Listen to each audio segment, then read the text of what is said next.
There we go. Want to make sure everything was working properly. I was in the wrong scene. Professional streaming. Welcome, everybody.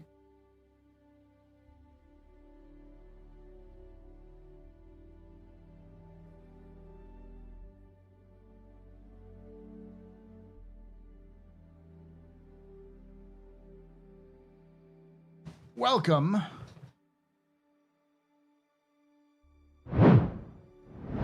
to the office hours. Ooh, wow, I am really tight. Let me back it out a little bit.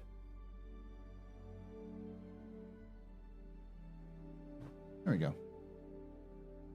Changing things around, so gotta back out a little bit more.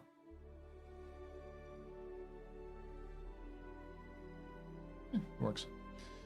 Hello and welcome. My name is Paul Berserker01 Batman Shelley, your humble host and space bartender here at the AstroPub, your space bar at the end of the universe. Sit back, relax, enjoy the show. We got a good one for you. How y'all doing? This is the Office Hours, where we talk about lore, news, and more of Star Citizen. It's a yakety yak stream where we sit down and talk things. I'm going to try to do something akin to a week in Star Citizen news here that I might do as a capsule to try to put up there. So, hey, what's up, Del? Hello and welcome to Klesher. You've been there too many times, Aimless. That's the reason why you know that.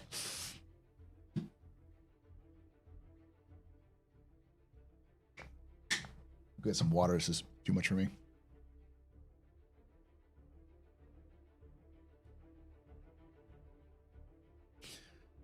So, quick update. I'm going to share the images that I have posted from last night. They're not great because it took me a little bit to get them to work properly,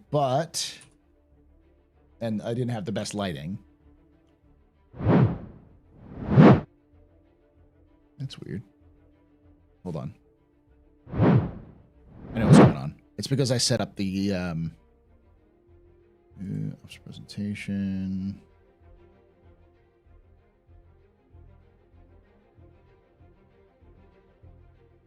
There we go.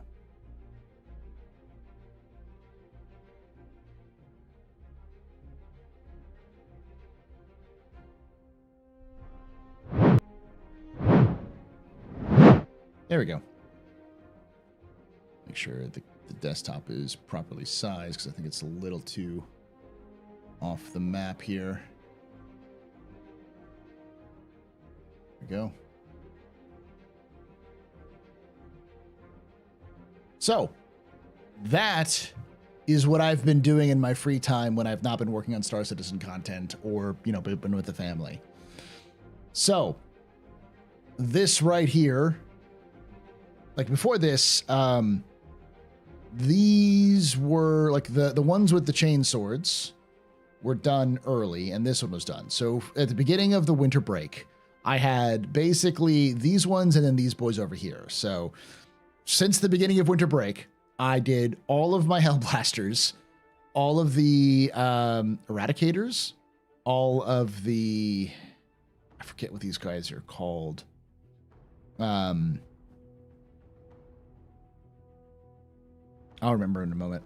A squad of 2 squads, 2 5-squad man squads, but a squad of scouts, a Brutalis Dreadnought, and I also had these boys done beforehand too, and the Harmacist, the Apothecary Biologus, and a captain in Gravis armor. So. Is this a CGI generated image? It is not, in fact. This is my gaming setup.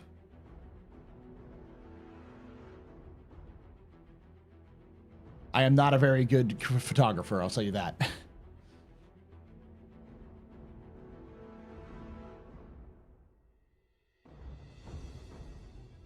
I suck at tabletop 40K tabletop stuff, but I suck. I want to do more, but I suck at the ending. Yeah. When's the next roadmap update? That's a good question. I will tell you right now, Ndugu, they fired the guy, or we don't know if he's fired. The guy the guy The person who used to do that content is no longer working at CIG. So if that person is no longer working at CIG, I doubt CIG is going to be really quick to replace them because they still are overworked. So my answer is probably not this year. You can take away my space suit. You can even take away my space lasers. No pew-pews. But you can never, ever take away my space game. He counts out a lot of stuff.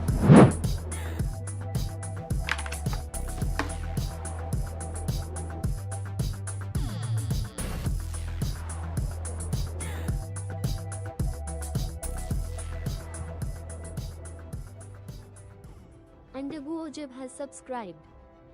Hey, thank you so much. Hold up, let me fix this because it's now the camera is a little off. So I have to do.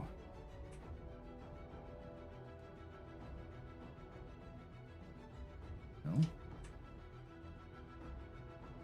There we go. Haha.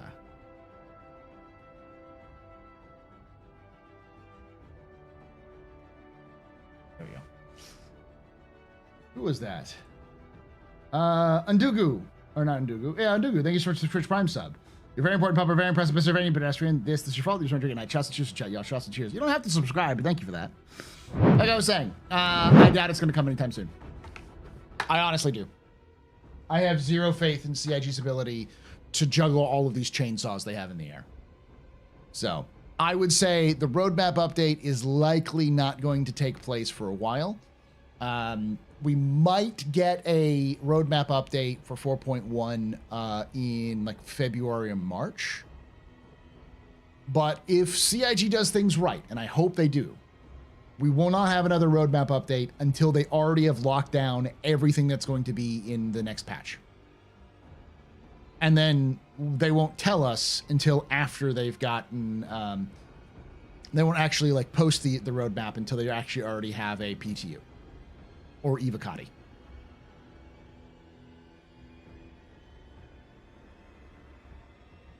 Is everything good going at CIG? I keep rumors concierge chat about things not going so well. So as far as I know, CIG is simply undergoing a transfer, a sort of, how do I put this? CIG is trying to move everyone they can to their office. The average employee thinks this is because Chris Roberts is an egomaniac. The people who I know who know the systems in the background, what's going on, say this is because they want to try to limit the cost that they currently have of running so many different studios because they don't think they're getting enough like revenue from having those studios open to justify it. Like, for instance, LA has been slowly been chipped away in terms of its size over the last 4 years or so since COVID. And it's clear that CIG is trying to downsize that studio. It's likely going to downsize the Austin studio as well, but we're not talking about downsizing studios and then like a lot of companies are, where they're like trying to cut costs entirely. What they're doing is they're relocating. So anyone they can do, they're going to move to Manchester. And apparently in Manchester, they're also cutting massive numbers of QA staff and such.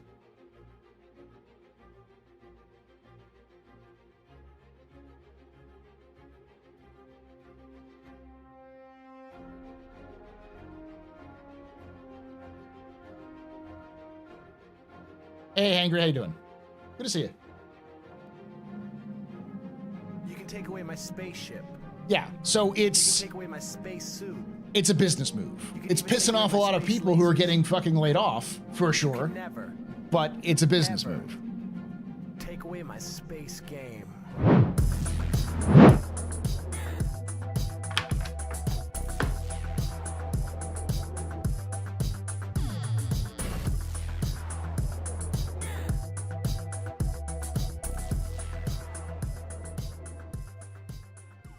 Mason Cold Iron just resubscribed for 44 months. Good evening. Thank you so much for that. Your Bishop Cold Iron for that 44 months. You're very important, probably very impressive, very pedestrian. This is your vote. There's no drinking night. Shots and cheers in chat, y'all. Shots and cheers.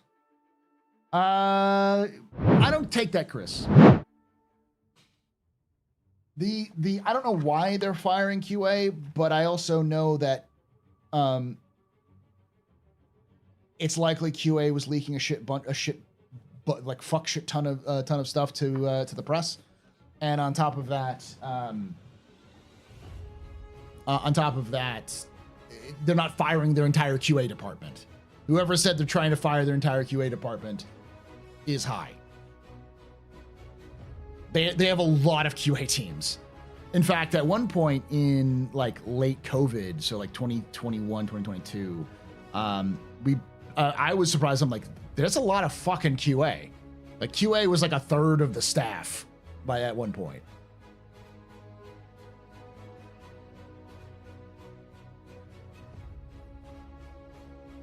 That's a different story. What do you mean it's a different story?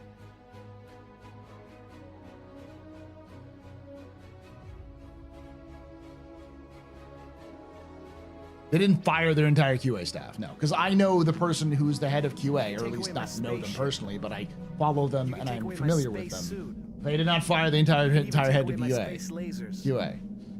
But you can never, ever take away my space game. No pew-pews.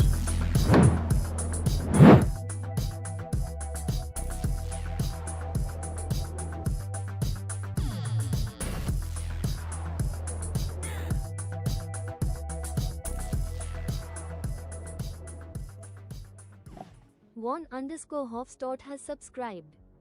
No, they didn't fire their entire QA team, Ndugu. I don't know what you're talking about. Thank you, Von Hostoff. You're very important, Papa, very impressive, Pennsylvania pedestrian. This is for all. There's no drinking night. Shots and cheers in chat, y'all. Shots and cheers.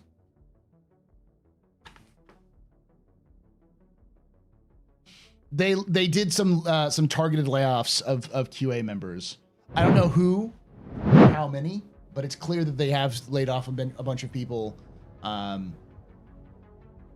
In the UK, but are mostly focused on the QA side of things. And the US, it's more of we gotta downsize because most of the LA team is sort of administrative at this point. And Austin is literally 2 times the size of the building can actually hold. So Austin, I don't know exactly how many Austin has. Let's just say it has 30 people.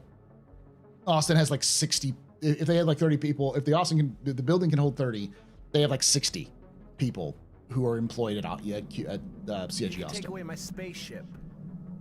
You can take away my space suit. I was joking. Okay, well, that's how people. I don't trust that, especially with CIG, with Star Citizen fans sometimes. Take away my space game.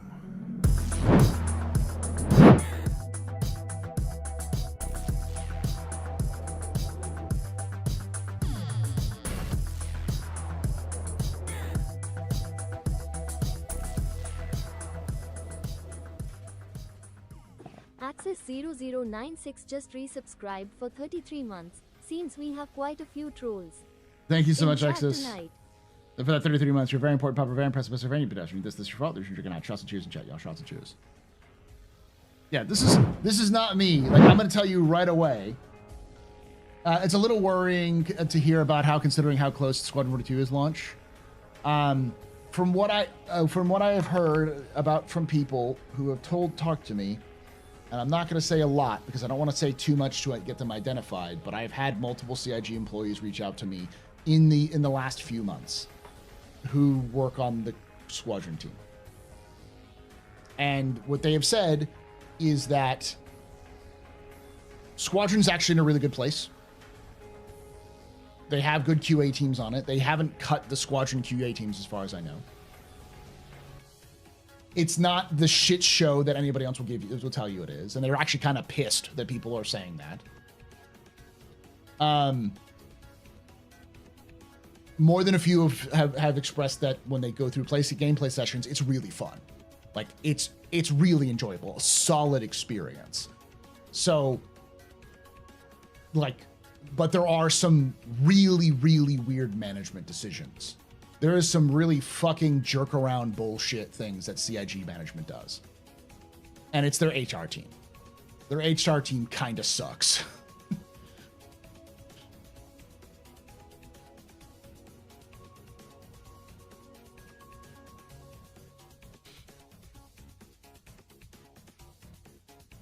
It's not, I don't think it's HR's fault necessarily. I think HR is going to get the blame for it, but it's definitely upper management has issues.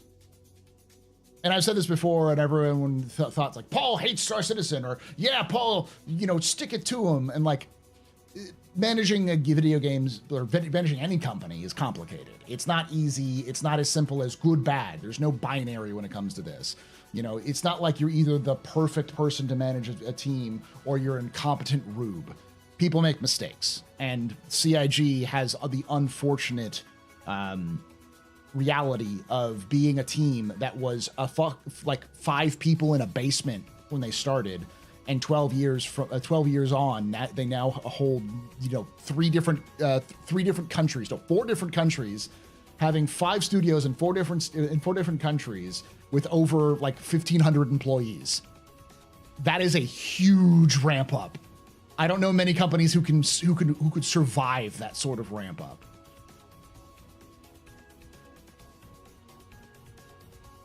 And so as a result, there's a lot of things they're doing, like downsizing the LA team, which I wouldn't be surprised if it was gone away. I wouldn't be surprised they downsized the Austin team.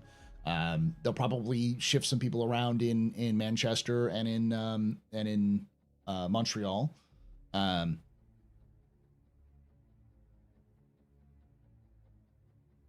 What are we panicking about today? It seems like we panic a lot. I don't know.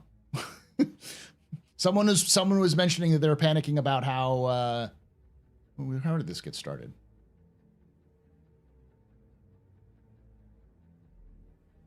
Oh, someone asked about the update for the roadmap. And this kind of gotten to the point where, like, one of the reasons why I don't think the roadmap is going to be coming out anytime soon is the person who was in charge of the roadmap has left CIG. Not that I don't think CIG can pick up the torch and move with it, but it's not as simple as, you know, this person can now do this thing. So yeah.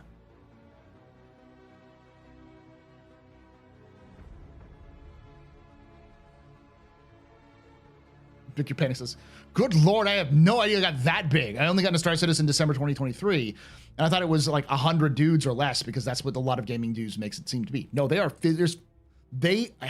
bigger than most AAA studios. They are fucking massive. And a lot of this is, again, on CIG's fault, Chris and the people who are in charge, because they saw opportunities and took them.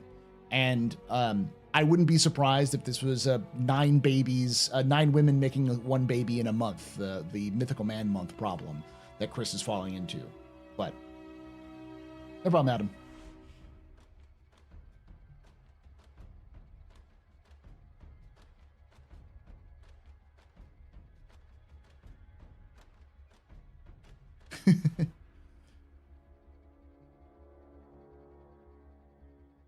I'm gonna get real good at this multitasking thing. All my favorite streamers decided to stream at the same time. Fuck it, let's try to throw some Pirate Swarm in the interesting soup of schedules.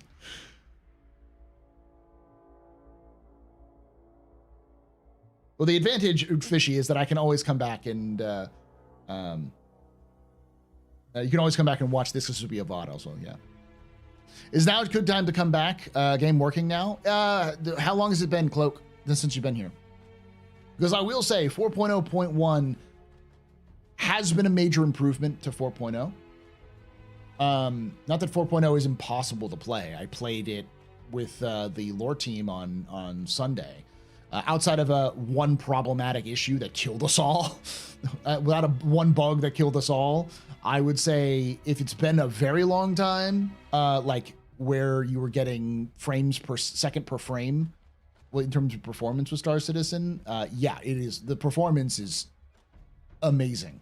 It is absolutely the best performance I have seen Star Citizen ever have.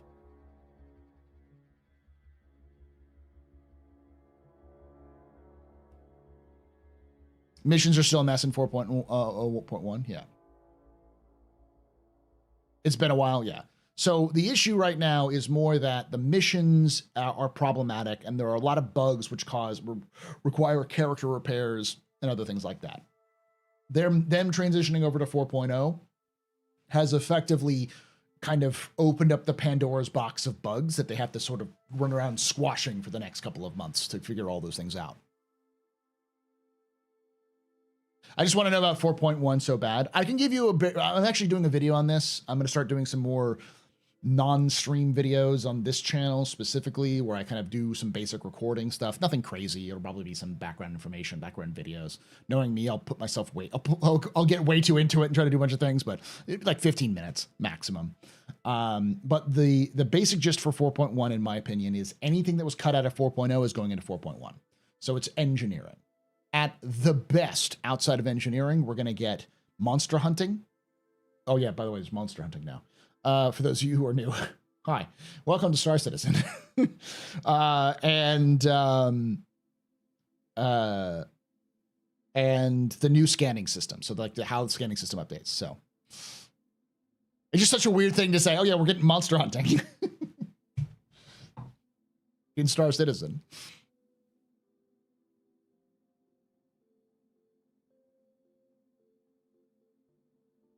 EVA push-pull will be forever delayed for no reason. It's in-game. It's in Squadron. EVA push-pull is in Squadron. So I don't know why it's not in Star Citizen. It's probably just because the teams that are integrating it into Star Citizen are busy with other things.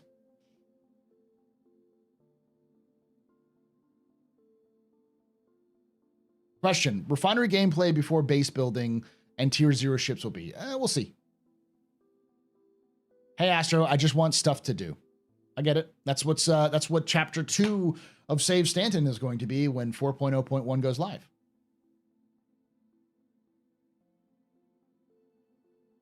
As far as I know, the resource network is in the suits. It's just not turned on. Like the resource network is fully in the game. It's in the background and it works somewhat, but they haven't turned a lot of those aspects on because they want engineering in.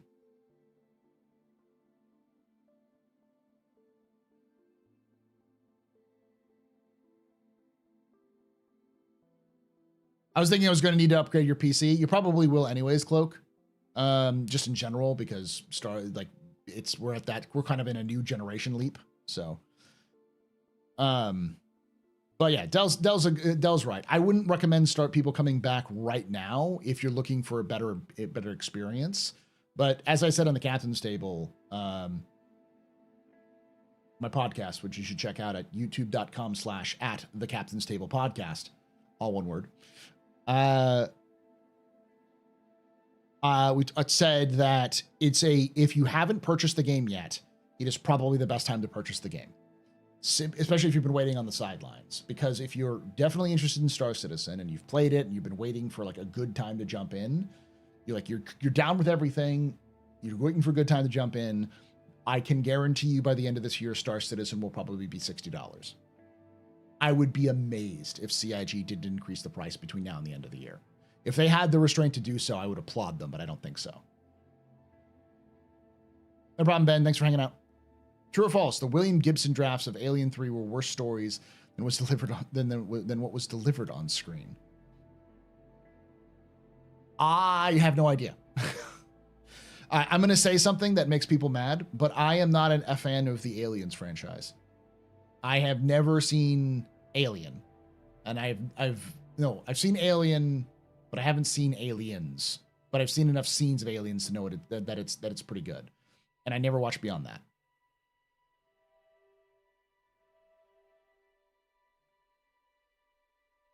It feels like them promising to get 4.0 out before 2024 ended was really short-sighted. I wish they just kept patching 3.24 from a few months while they're cooking 4.0, the level of 4.01 or beyond. The problem is that 4.0 would have never, they were kind of in a shitty situation. It wasn't just that they promised 4.0 by the end of the year. It's that 4.0 wasn't going to be improved by all that much by letting it cook. Delaying 4.0 till March of this year would not have made 4.0 release better. It would have simply meant 4.0 would have been releasing late. We would have all the same bugs we had in 4.0 at the end of this year as we did, because a lot of those issues wouldn't show up consistently until they went to the live servers.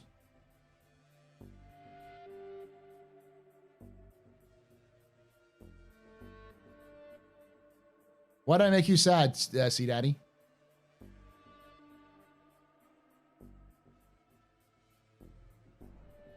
Oh, because of the aliens thing? Yeah.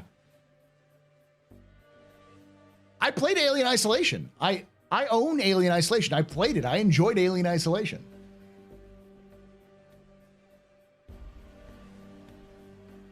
I understand why people like the Alien franchise. It's just not my bang. That's all. It's like I've watched Blade Runner a few times and I enjoyed what I watched, but I also understand why people don't like it. Because while it is good and it is atmospheric, it's kind of too draggy, in my opinion. But yeah.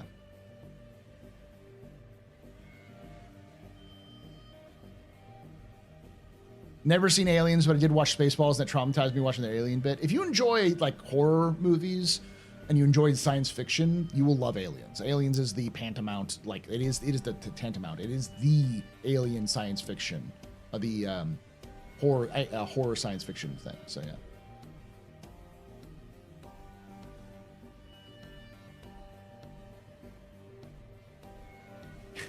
That's understandable, but I'm a humble jarhead spending taxpayer dollars on virtual starships. The development stuff, that might as well be a little black magic to me. The only thing I can tell you there, Vaughn, is that the problem when it comes to Star Citizen is that when it's getting tested, it'll often reach a point where it's very, very good in PTU. But because most people do not want to spoil themselves on the next patch, or don't want to play the PTU because it doesn't bring progression across, so they just want to rather play the same game, especially if it's not a wipe. And of course, also just do not have the space, because putting 2 installation versions of Star Citizen, like 2 separate versions of Star Citizen, is over 150 or over 200 gigabytes. So like 200 gigs is a lot to ask for your average gamer. And so people just don't. And when you have, a hardcore group of people who play and test your like PTU sessions, that's fine. But that is like maybe 5% of the entire population that plays Star Citizen. So when it goes from PTU to live, you're basically the game is getting kicked in the face repeatedly. It's kind of like if you built if you built like a car and you only ever tested it with yourself, and then you're ready to go on your first trip with that car, and you pile in everything you own, and then you and your whole family, and then go down the driveway, things are going to break that didn't break when you were testing it yourself.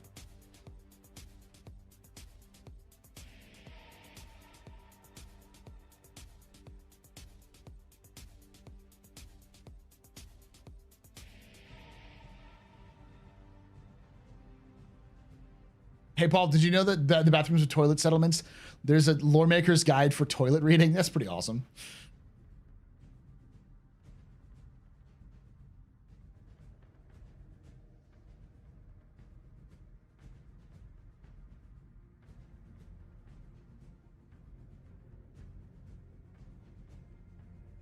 Today I learned CIG fired their entire QA team, and that AstroPub hates Blade Runner and Alien. Yes.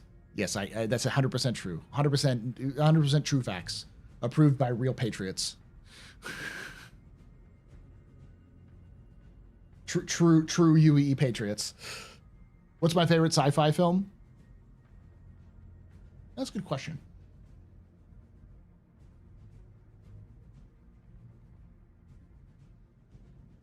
I could cop out and say 2001, but that's probably not my favorite science fiction film. I would say right now, my favorite sci-fi film is probably Arrival.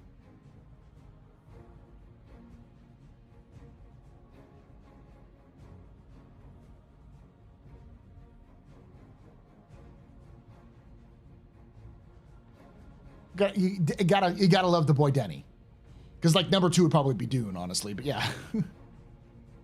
Hey, Paul. Last weekend when I tried joining Lauren Game, I kept getting a 60K error and can no longer log in. This is just an account reset moment. This account is this just an account reset moment? Try it. Yes. Try to reset your character account, or you can always go to Arena Commander, change the server to something else, and then log in. Um,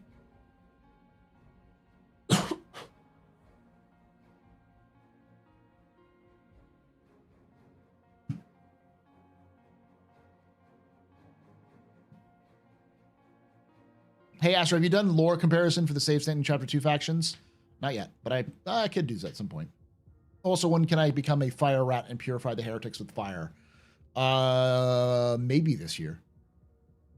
I enjoy bounty hunting NPC. I should never have to wait 30 minutes to find a mission. That's a good debate. It's a good question, actually. Because should you wait? Have to be forced to wait 30 minutes to find a mission?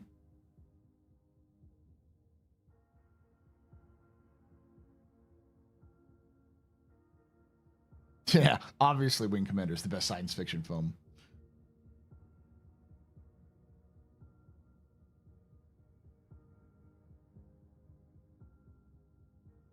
Like, that's honestly a question, because I think there is a case for lower volume of missions so that you don't have as quick turnaround time, or to spread out the missions so that if you do have quick turnaround time, you have to travel further to actually get that mission. So like if you have a mission in Hurston in Crusader, you won't have one necessarily populate in Crusader again for a while, so you may have to travel to another location to be able to get missions there.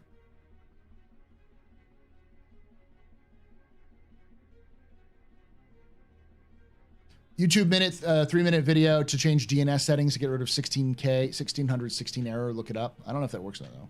Space Above and Beyond is probably one of the best golden gems, forgotten gems of science fiction, up there with Babylon 5.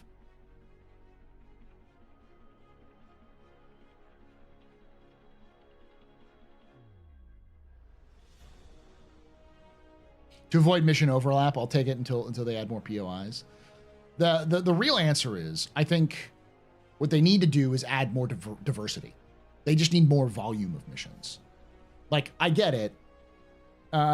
Missions, people want to do bounty hunting, but they need to do things like different types of bounties, and they need to have bounties populate the more expensive bounties be further away. So you can get better bounties, but those higher level bounties are on cooldowns.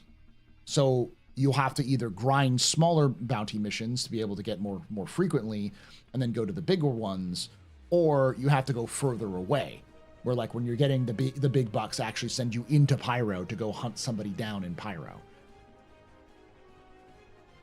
Ivanova is always right. Yes. I think the main issue this year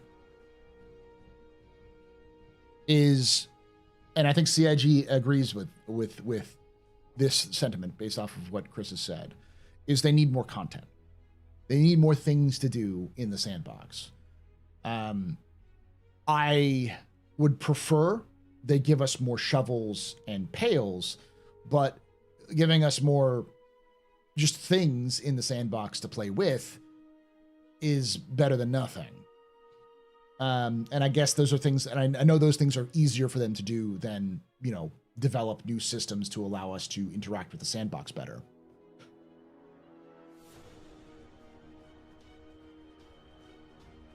But the other thing they need to do is make sure that they're not fucking up performance. They need to improve the gameplay experience.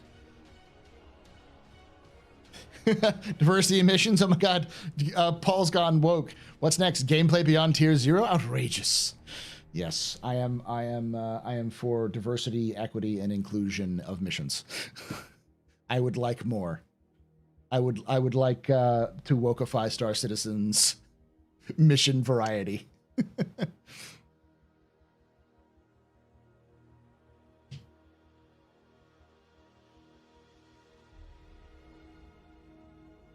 I do think that you'll get some of that, those, like I said, shovel and pail stuff with a sandbox with base building and crafting. That's very, very easy to do in terms of, not easy, but like, that's a simple solution to the problem of you have a sandbox. you need to give the players the tools to be like sandbox, make crafting, make it the best, you know.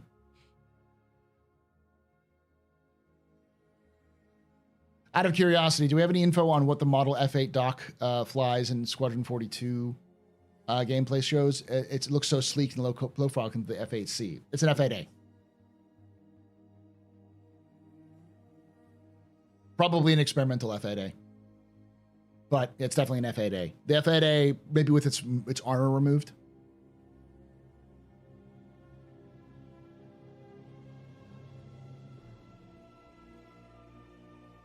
How did Starship Launch 7 go? I was busy working all day, so I didn't see it.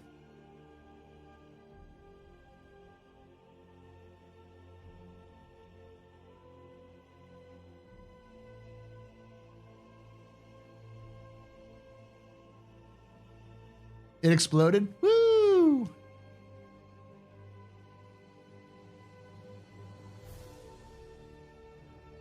I always love a good rapid unplanned disassembly.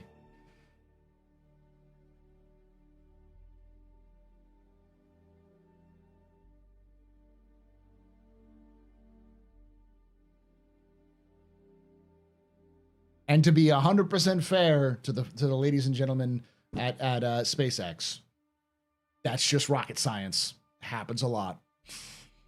Most rockets explode because of some small issue. Until you work out all those kinks and figure out what the issue is, you're going to blow up a lot of rockets.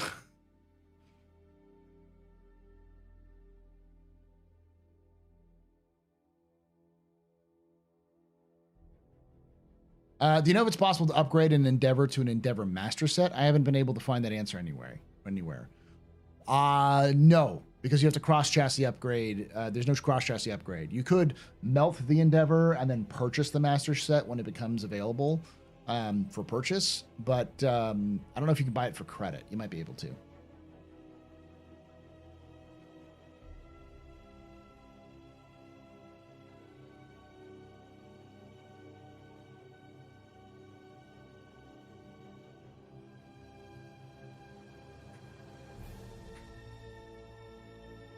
All right.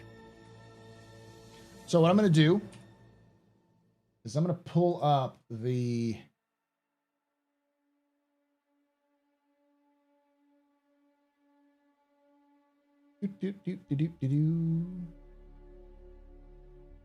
patch notes.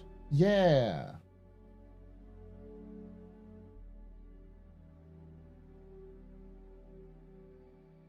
Let's take a look at 4.0.1 patch notes real quick.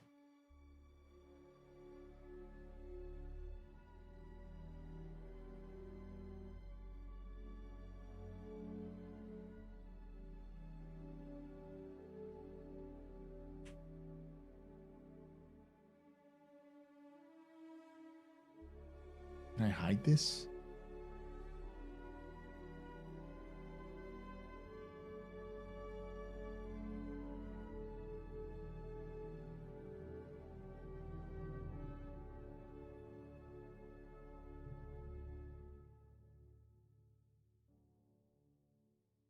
I hate that I can't hide the sidebar.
Sorry, someone summoned me.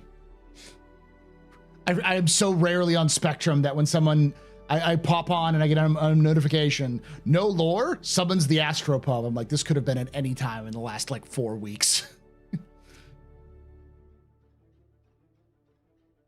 All right, so let's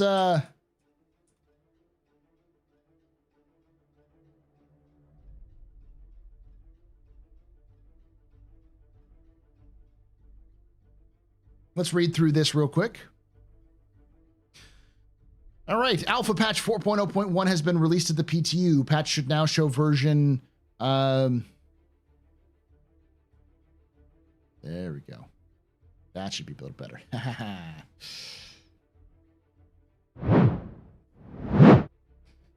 Patch should now show version 4.0.1 PTU 9487629.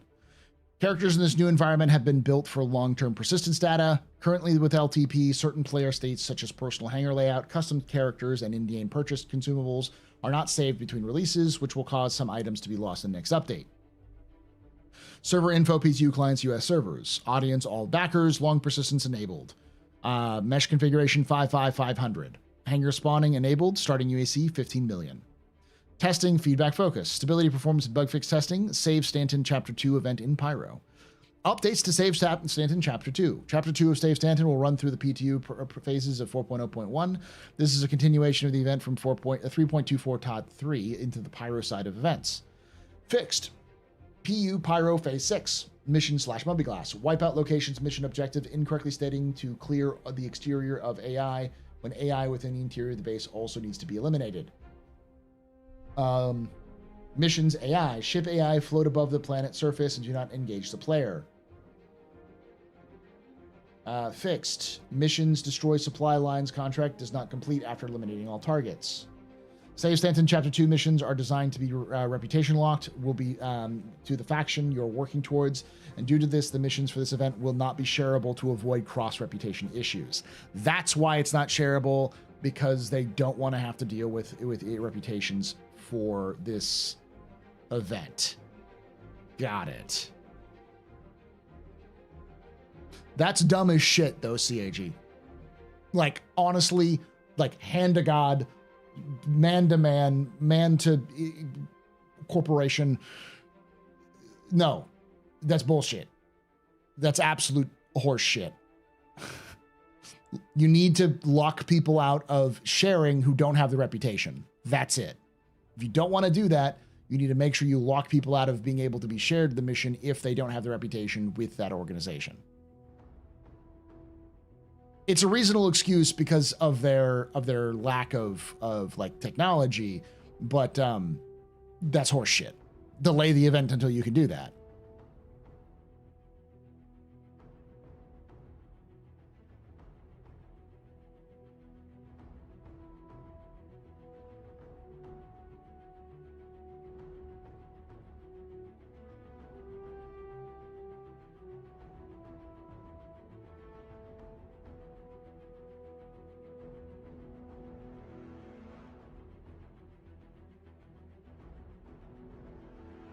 Loyalty points to unlock missions like needing Crusader CDF rep to do Siege of Orison.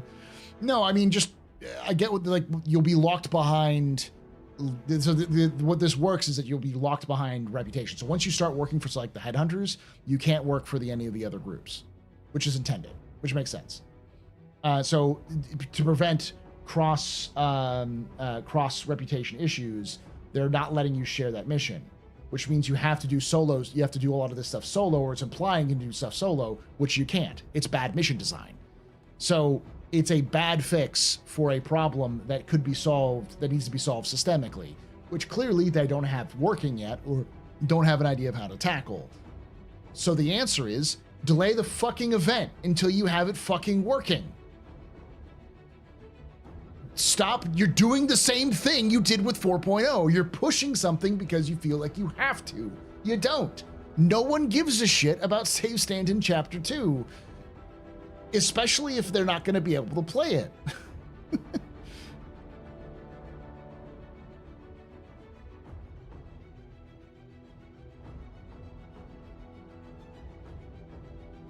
Why not just remove a reputation gain from Save Stanton missions? Because they want to use this as a test for their reputation system, because they want to force players to make decisions, which I understand. That is their goal going forward, is to have this be a thing where you have to deal with reputation mattering. I get it. But it's also clear they do not have an idea of how to do that, which is like, what the fuck do you mean you don't have an idea how to do this? This is something you said specifically you were going to do for years.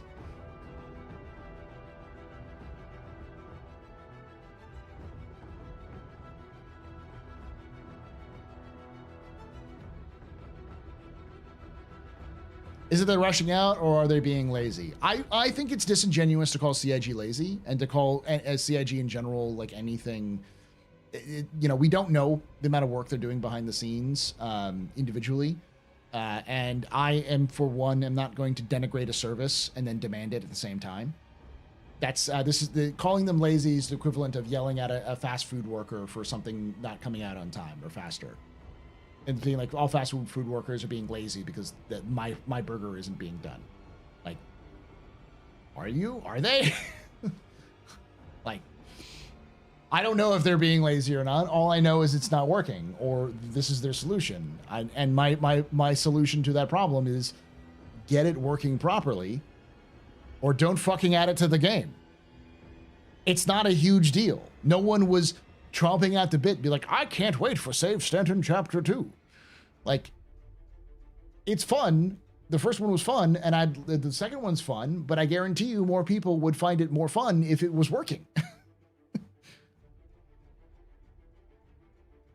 Okay, but lazy is what I get called when I half-ass an assignment.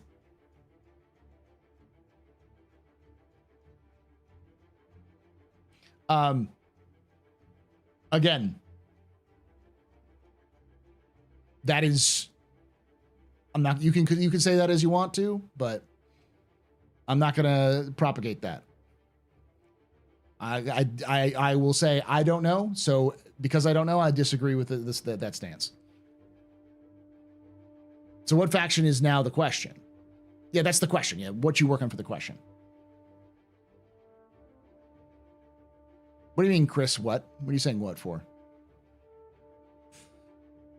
100%. No one cares about the events when the game isn't stable enough to play normally. I would love to play the events, but like, I know people are turned off by events when they can't even get into the game. Like, if they had a stable experience with it, they'd love to play it, but they don't want the event. They want stability and the event.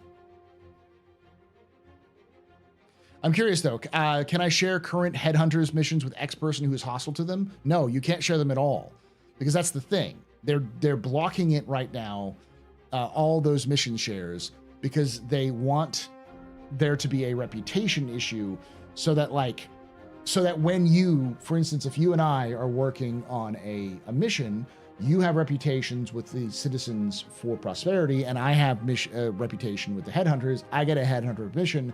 I share it with you. You take it. We go do a Headhunters mission. Now the game just is like wigs out, because you are not against Citizens for Prosperity. You are pro Citizens for Prosperity. So you killing a bunch of Citizens of Prosperity should cause you to lose rep, but you already have rep with them. And you're working for the Headhunters who you shouldn't be working with in the first place because you don't have enough rep. So the game can't comprehend that situation right now, because I guess for some reason they haven't coded that for whatever reason. It should be pretty simple. You do a mission for the opposite team, you lose rep for your own team. Yeah, no, you can't share shit. Like, no mission shares really work in Star Citizen right now. Release working content in the game? Don't say such things.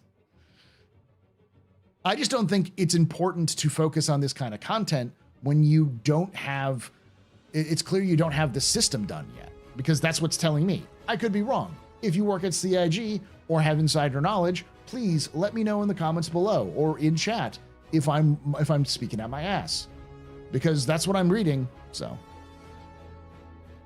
how does it work with other MNOs when you're in different factions? You literally can't interact with somebody in a different factions. Like, in most MMOs, you literally choose a faction and you're locked out of even interacting with the other faction.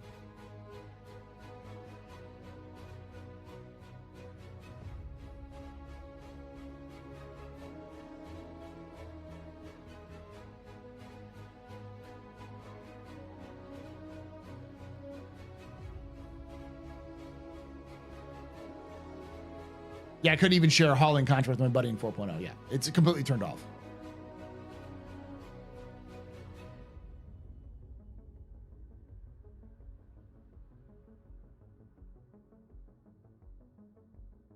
Do y'all play the game on live servers? They don't, because they test it on internal PTU servers. And so when it goes to live, weird shit breaks, as I was saying earlier.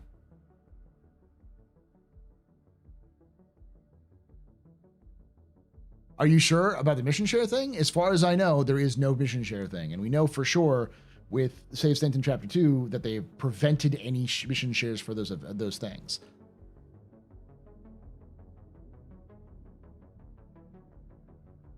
In Star Citizen, I thought we could build up rep with other factions, but lose rep with your current faction. Yes, you're supposed to be able to. That is the planned goal. But it sounds like that's not fully implemented for whatever reason.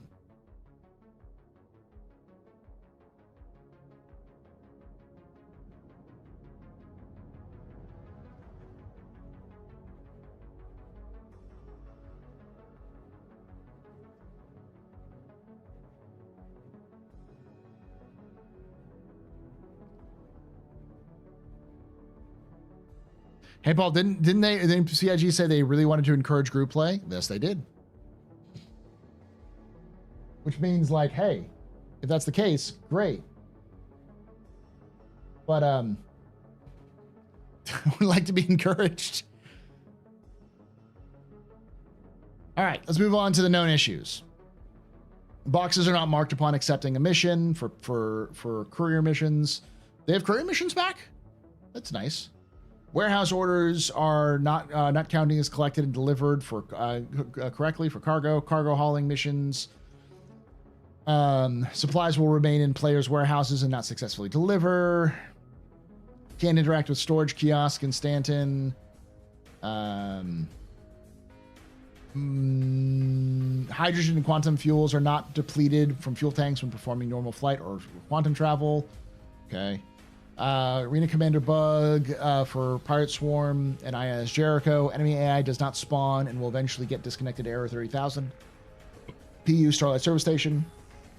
Elevator terminals locations. Calling for Starlight hangar elevator from the hangar may cause you to teleport into an empty elevator shaft. PU Stanton, New Babbage, Lordville, Orison, Area 18 locations. Transit trains are popping in when they arrive. PU actor personal inventory storage access, loot box, armor interactions, PIT wheels, helmets that are carried then dropped via PIT menu will disappear and become lost.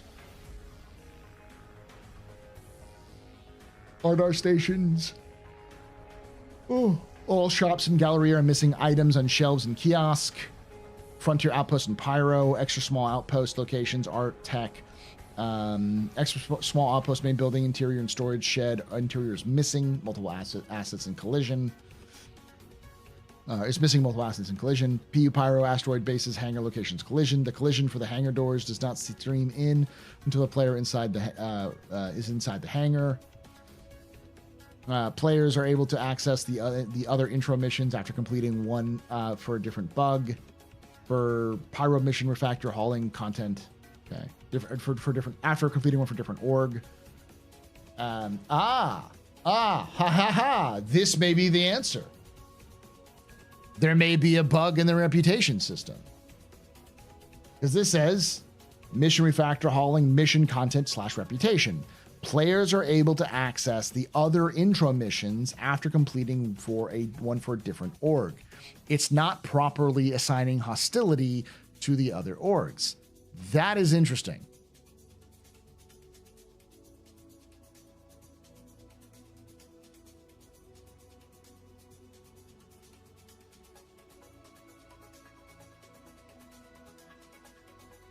Whew.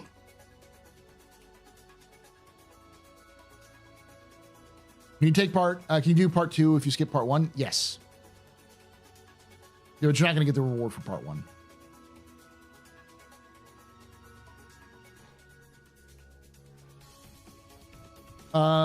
Commodity kiosks are empty, preventing any purchases or sales in Stanton. Contracts can now overlap with sections below them when exposed. When expanded. Okay, yeah. Pyrophysics locations, contested zones, plastic curtains have solid collisions against projectiles and cannot be passed through if ADS. Occasionally lose components by pressing a new insurance claim or repairing a damaged Polaris. Contested zones, weapon intersecting with the ground. All right. Features and gameplay. Added harvestables to acidic caves. Missions and vehicles. Moved missile warning implementation to advanced HUD alerts. Bug fixes. So a couple bug fixes. Backend UI. When kicked to the main menu after encountering an error, the user is locked in the black screen until the error is acknowledged. Okay, so the black screen error is gone. Rundown stations, cargo center wall missing collision allows CZ bypass access. They fixed the cheating glitch. Okay. Terra Gateway Station has misplaced geometry at landing pad. They fixed that. Saber Comet wrong color fixed. Mission refactor, mission contact location, destroy items, narcotics not present in mission location. That's been fixed. Fixed Crusader Mercury Star Runner PU vehicles. Physically Collizics player can fall through the bed area and the habitation area due to missing collision. Multi-vehicle AC vehicles, AI, PDC turrets on not shooting at ships if the player is seated in the pilot seat and the online game mode. In an online game mode. Okay. Technical, fixed 5 client crashes and 4 server crashes. Now, I am also going to bring up the one that happened yesterday, because the yesterday one also had a pretty big one.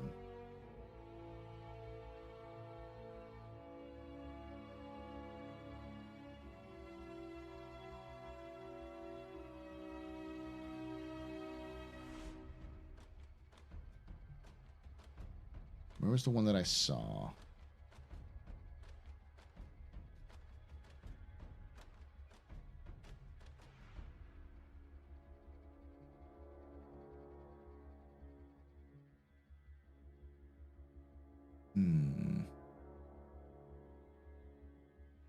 It may have been from the 14th. There was one about the Mustang. That was an update.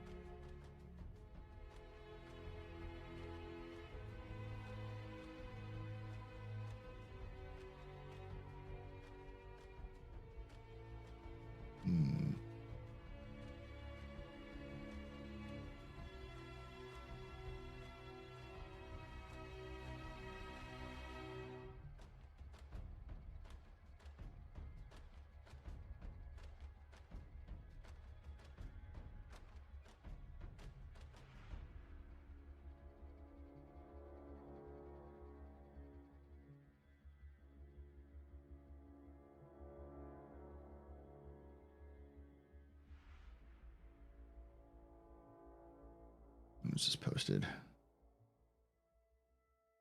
So it should be in this.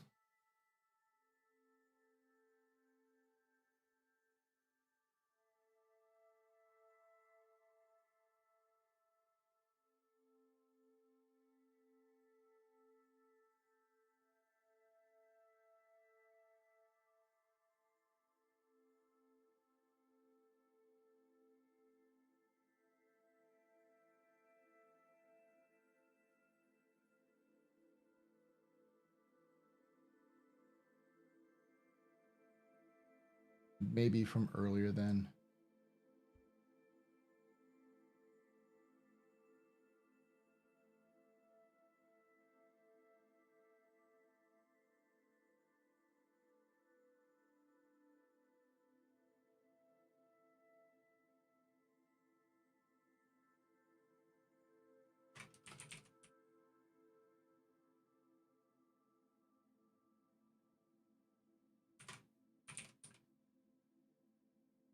Oh, here it is. Yeah, it is here.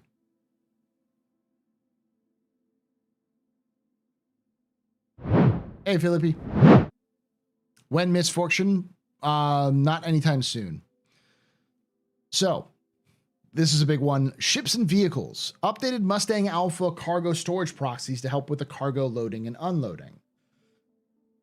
So they've updated the Mustang Alpha to be able to load and unload cargo properly, which is interesting because that's an interesting fix. It's one of those fixes that you'd expect to happen to a game that's heading into a release in the near future, like in the next couple of years. And then for the fixes, we also have a bunch of other ship fixes. This is 2 days ago. We have the MISC Prospector, vehicle HUD, UI, AR entry markers are missing in the Prospector ladder. Hawk landing gear is middle state between deployed and retracted when spawning. Nested vehicles are left behind when transitioning authority boundaries during quantum travel.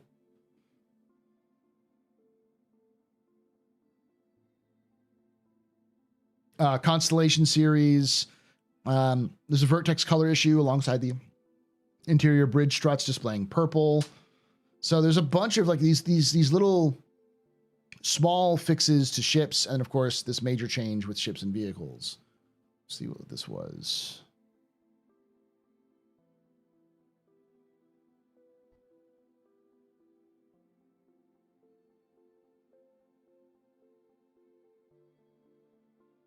So yeah, they had a few things here and there. So overall, it's been improving. There's small fixes here and there, as is last patch.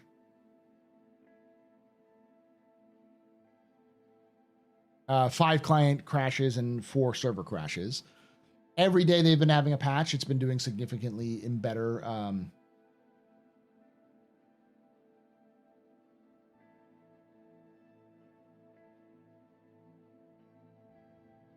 Oh, it's not doing better. Oh, I'm so sorry. Oh. Economy rebalance. Yes, there has been a lot of economy rebalances for this 4.0. Misc Fortune, maybe it's Cell Fortuna. I could see that. Maybe a 4.1 release, yeah. And you mentioned an MFD persistent fix. It's so annoying to redistribute power every time I cross servers. No, not yet. What was the TLDR? If so, I happened to miss it the last 50 minutes. The major changes that have been is the, at least for if you're looking at the thumbnail, the Mustang Alpha's fixed. So the actual, like, you can actually carry cargo inside a Mustang Alpha now. You can take away my spaceship. Spaceship. You can take away my space suit. Suit. You can even take away my space lasers. No pew-pews. But you can never, ever take away my space game.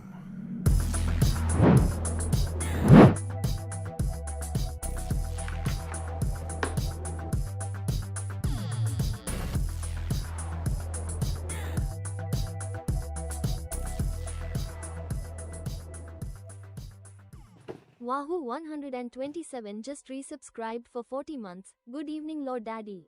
Thank you so much, Wahoo, for that. Wahoo.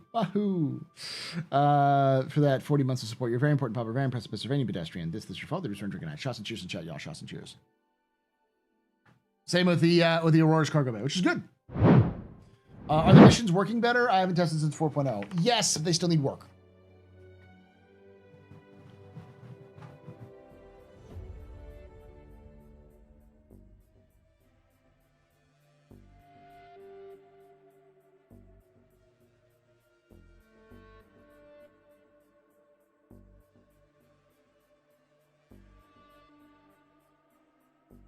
I'm going to go through some of these posts.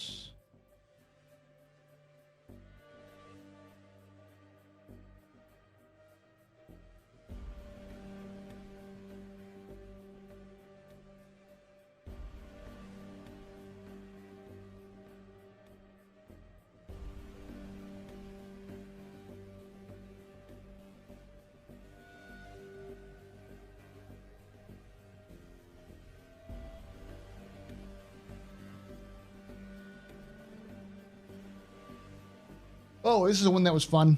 I was going to do the bottom of the barrel on this one. So someone was asking for the monthly report, which I'm also interested in. And let me read some of these in my most dramatic accent. Another week without the reports from November and December? What was the blocker? Have they not submitted them or compiled them at all? Nikao says, we're actively working on it. It's in the oven at the moment. We'll let you know when it's ready, of course. 07. Then someone responded, I would ask the same about ISC. Last ones were only 7 to 9 minutes long and more than a month ago. Is everything okay? I want to think you're working on your stuff for this 2025. It would be great to get some teases of what kind of content you can usually show in ISC. At the end, we are not subscribing just for a plant. Someone actually responds with pretty even-handedly. Don't sweat it. CIG always does this in the new year. They go on holiday around Christmas and usually gets back about mid-January. That's how it always goes. This week is mid-January and no ISC. That's why I was asking. But I don't remember if that's the norm to do 7 to 9 minutes for the last ISCs of the year. Last year we got the first ISC around the start of February. It might be a bit later this year. It's also fine. It's ISC. Always arrives when it arrives. Not meant anytime sooner. All right. I'm going to still actively seek to respect the wishes of the people involved, but I will say this. If you're upset that ISC isn't happening, there has been a significant personal issue that has happened inside the staff who work on ISC. It is an issue that requires delicate time. It is something that if you really want to push, you can probably find the information for. So it is like a personnel issue. It is an issue with people who work on it. There was a tragedy that happened, and they are dealing with it. This happened at the end of the year, not anything to do with the wildfires as far as I know. So, like, there are reasons, okay? I would 100% expect that the people involved are going to take some time before they come back, and it may delay some things.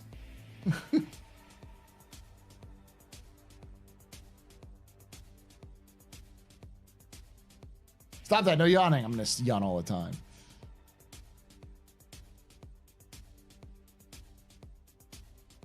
Can you keep doing your dramatic voice at all times, please? If people just want my different voices, I'm not a voice actor. I'm terrible at voices.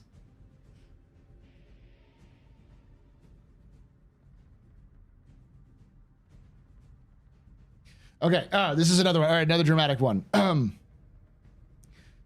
You're actively working on something that should have been done weeks ago? Thanks for communicating this, but this doesn't exactly inspire confidence in reaching goals in the new year.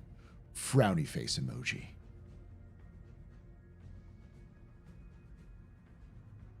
You're obviously asking too much. You expect the monthly report from 2 months ago to be ready?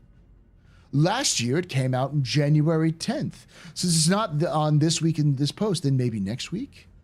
Yeah, if I'm not mistaken, they're put together by lead devs and posted through the community managers. It seems one equation in that process has failed.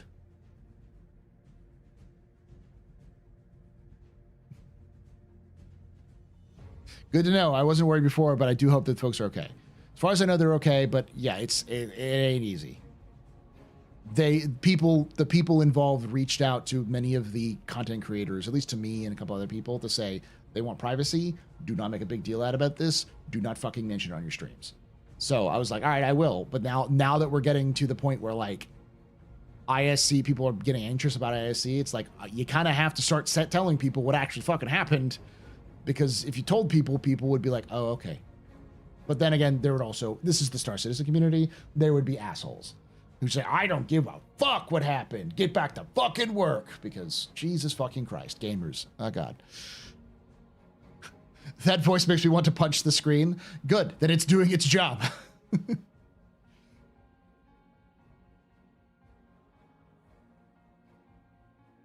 No wonder the Cairns for Prosperity are a popular faction with the community based on Spectrum.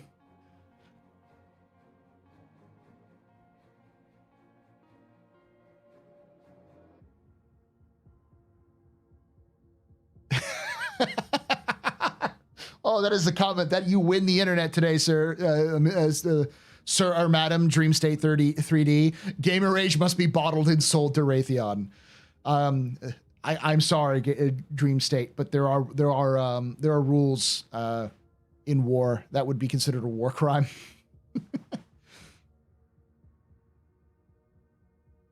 Listen, I am so old when it comes to the Star Citizen community because, you know, like I have been around the Star Citizen community long enough that I remember when the first big issue in the forums happened.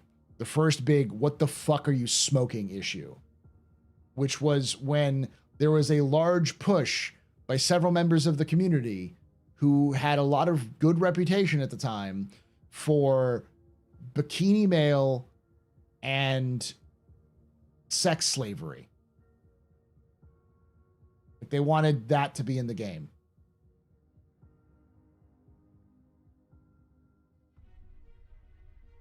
I am not even joking. Bikini male.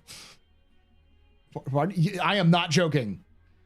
Pretty much everyone had that response. Like, are you high? What the fuck are you asking?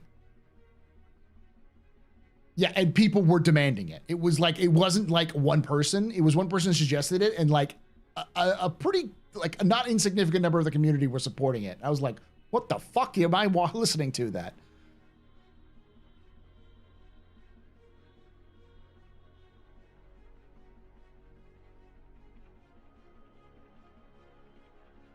I want to eat Tavar, and even I know that's too far.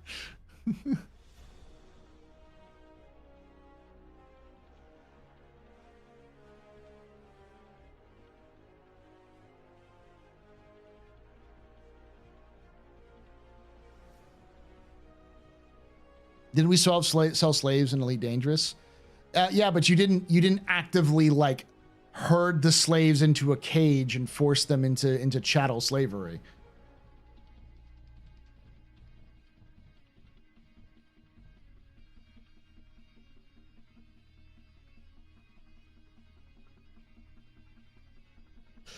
Daedalus wants you to go. Daedalus, you do that. You go to the forums and suggest that again. I look forward to Knight Rider CIG has deleted this thread.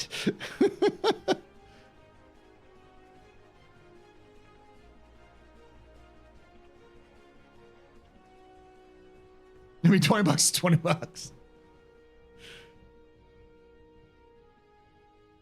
Hey, Dante.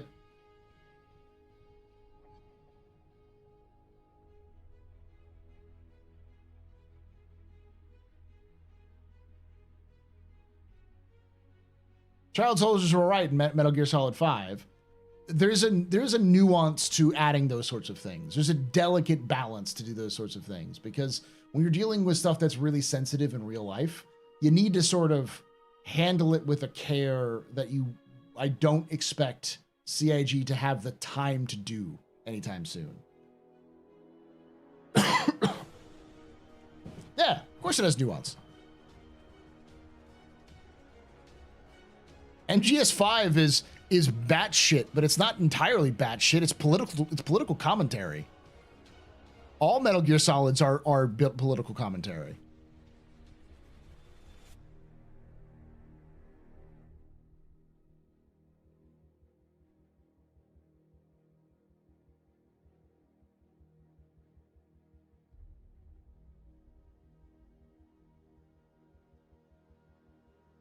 Yeah, they're political commentary with sledgehammers. They're not subtle with their language, at least.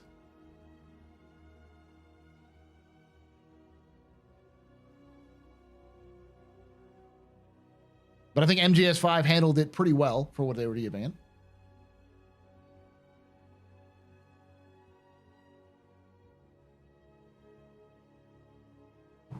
So yeah, that's a little bit of disturbing history from the Star Citizen's past. I'll say that I don't think the Star Citizen community is bad, but there are definitely people in the Star Citizen community who are propped up by other people and forums like Spectrum or on Reddit or other locations where Star Citizen can populate, which have some really questionable takes on like everything. And it always makes me a little hesitant to share any personal details or like be more personal about myself to the Star Citizen community as a whole. Which Gundam had child soldiers? All of them. Every Gundam has child soldiers. Literally the first one Oh, I'm forgetting the name of the first protagonist for Gundam, but he was 16.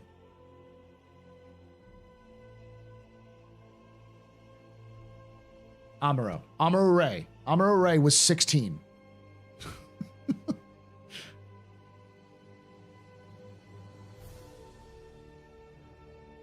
That's why Iron-Blooded Orphans works, because it's like, let's just take all of that commentary and turn it up to like 30. I'm a closet anti-slavery advocate. Yes, I'm a closet anti-slavery activist. What were we chatting about? So we were talking about how the community, I was going over the fact that the monthly reports aren't out yet, which is, you know, whatever. It happens. It's the beginning of the year. Things can happen. And people were turning it into a fucking conspiracy that like CIG is failing 90 days tops because they couldn't get a monthly report out in January 10th because they got it out in January 10th last year. So they should do it exactly the same time this year. The other way, if there's not, there must be something wrong in the background. And I was like, and people were like, oh, that's Star Citizen for you. And I was explaining like the community has some weird takes and they go in some weird fucking directions. They get hooked on the weirdest things sometimes.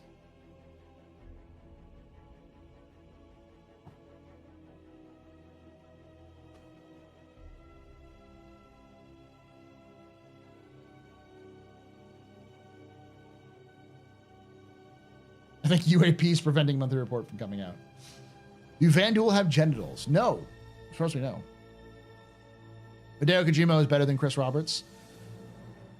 I haven't played enough Chris Roberts games to know how good Chris is with his political commentary, but I will say, I think it was Wings of Freedom, Wing Commander 4. Wing Commander 4 is some political commentary. It is some very political commentary. It's wrapped up in an action movie, but it is not subtle either about its political commentary. And the fact of the matter is that Chris hasn't been around since then. Since then, Kojima was able to release games and then also continue to expand in, you know, popular culture and influence popular culture, especially on consoles, which was big at the time. So the difference between Hideo Kojima and Chris Roberts is simply time. Time and exposure. Kojima does some nonsense though. Kojima is a filmmaker who makes video games.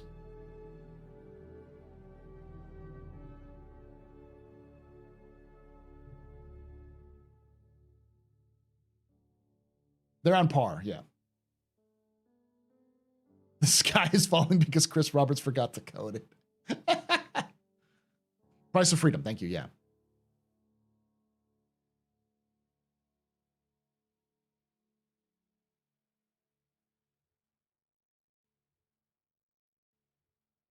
Why am I dressed like an Olive Garden server? Some people just lack class, I guess.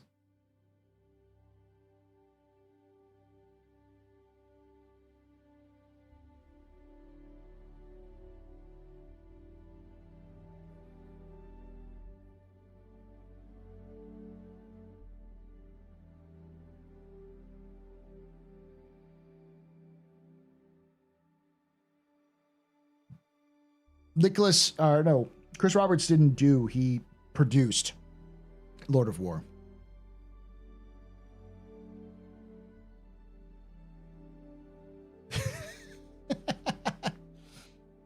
Can you offer some more cheese? I will, but you're going to have to pay me more money than you'd pay at an Olive Garden.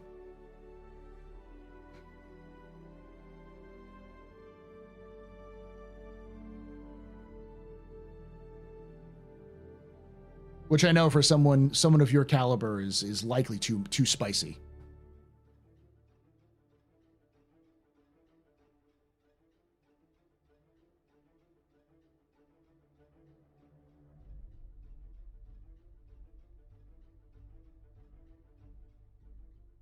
To answer your question with a question, why do you sound like somebody who doesn't tip their server? Or gives them like a tip that's like tip, get a better job.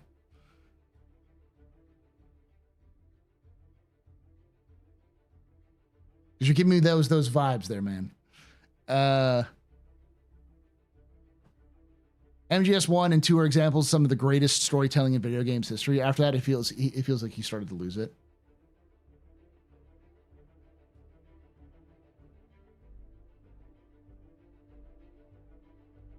Lore Master should deserve some fresh history.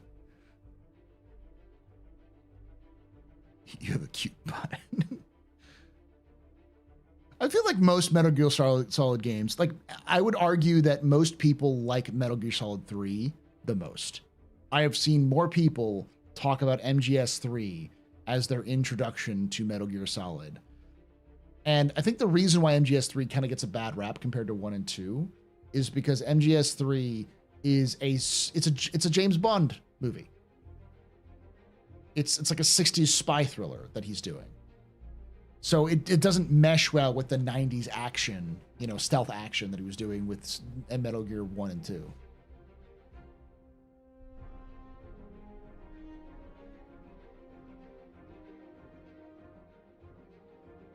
I feel like I must have embarrassed Muscle to the point where he left.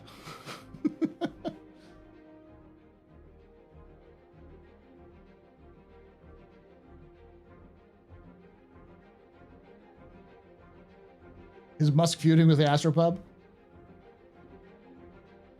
I don't know if that's Musk. If that's Musk, get better at games, dude. Remake this year. It's an awesome story, solid gameplay. Yeah, but it's definitely a departure from 1. Like 2 was a huge departure from 1 as well, but yeah.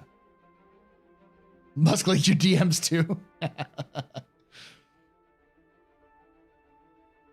More GoldenEye than Metal Gear. Yeah, there's definitely a lot. It felt like Goldfinger, kind of thing. The latest news, GTA 6 is coming to PC in 2026. GTA is coming to PC in 2026? Where were you getting this? Because last I heard, they were thinking about delaying GTA 6 to 2026 entirely. So if they delayed it to 2026, they wouldn't have the PC out in 2026 at the same time. 2014 needs to push up its release date to 2031.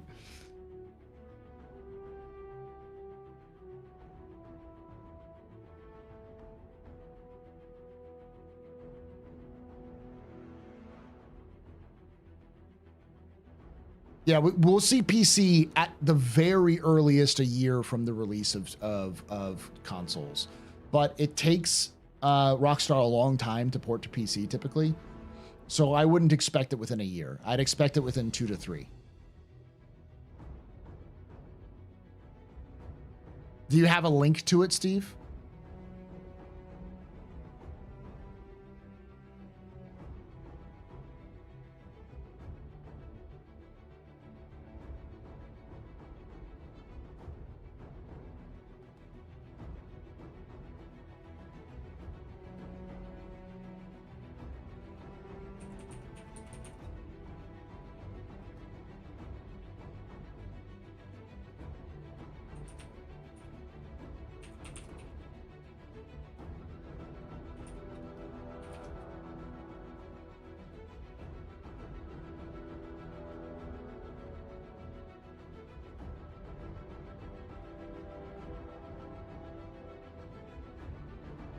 Yeah, I found a news site, GB News, which is 16 hours ago.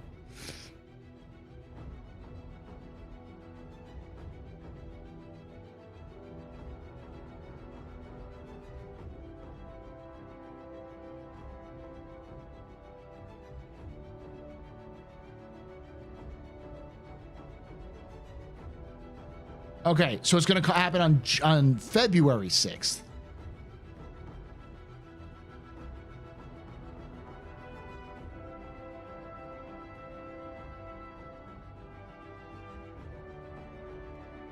Here's why February's earnings call is very important. It's the first earnings call of the year.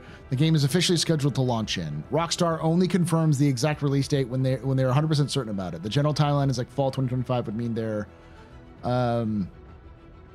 So May 2017, release window, spring 2018. November 2017, release window, spring 2018.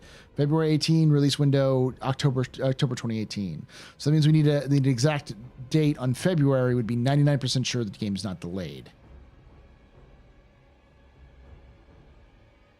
If Take-Two Interactive fails to narrow down the existing frustratingly vague fall 2025 timeframe from release, it could signal uncertainty from New York-based firm, leaving the room for further postponements. Confirmation of the quarterly earnings call on February 6, 2025 has not only caused a buzz on X, but formerly Twitter, but also on social media sites, website, Reddit. Users called dedicated GTA 6 subreddit have shared their thoughts and implications, blah, blah, blah, blah. This is all bullshit. No one cares.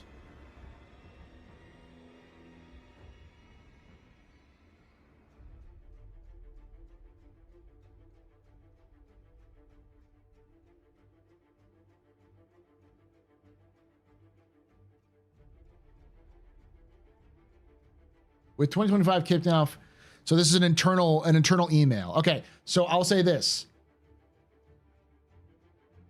We don't know how legit this is, but like this would be something I'd expect to see in the future. If you got a fucking email, Tom, from CIG, fucking post a screenshot of that shit. This looks more legit. Now, this looks like it's a LinkedIn post of some kind.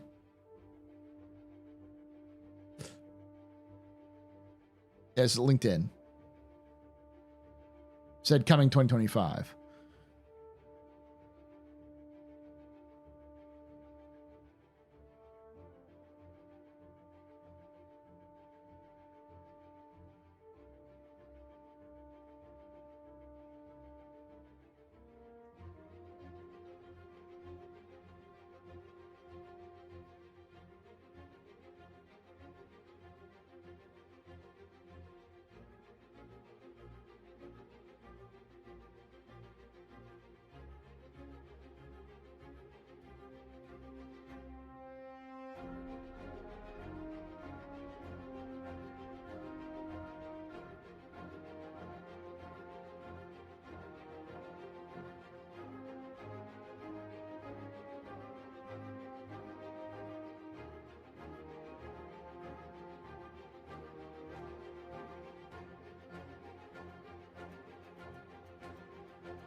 This just keeps going.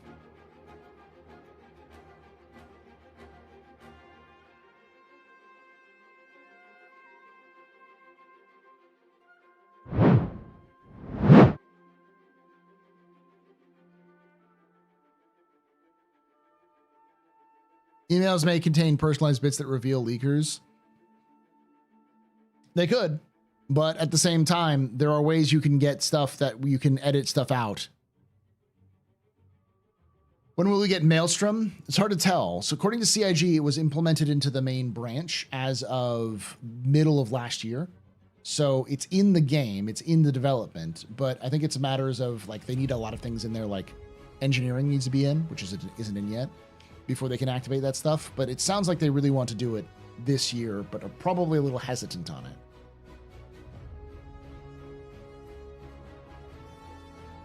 So basically what I'm reading is that there is absolutely no confirmation that GTA 6 is being released for PC is being released in 2026. It's entirely speculative. We haven't seen the earnings call. The earnings call doesn't happen until February 5th. Night Vaughn, thanks for hanging out. I can see an EPTU this year. I can see that, yeah. Yeah, Squadron 2 can't release anywhere around GTA.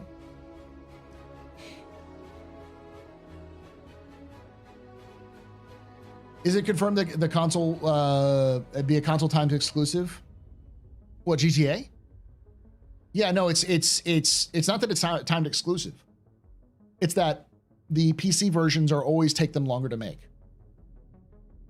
4 and 5, GTA 4 and 5 both took some time because they had to then move teams over to the PC development to port it over to the PC because it's a different situation. It's one of the reasons why when you look at when people have been saying Star Citizen or Squadron 42 is going to release for PC and console, I'm like, that's not how the fucking games work.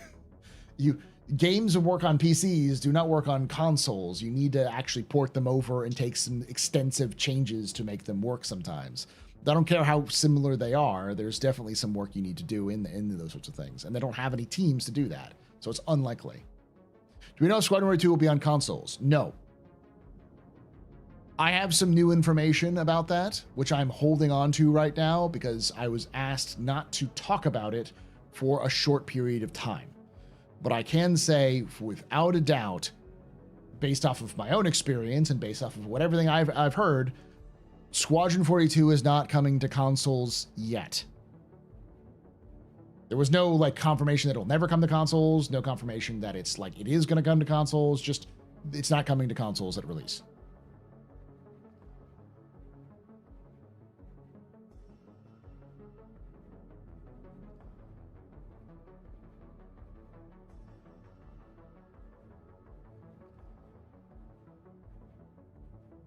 Switchport 2 confirmed.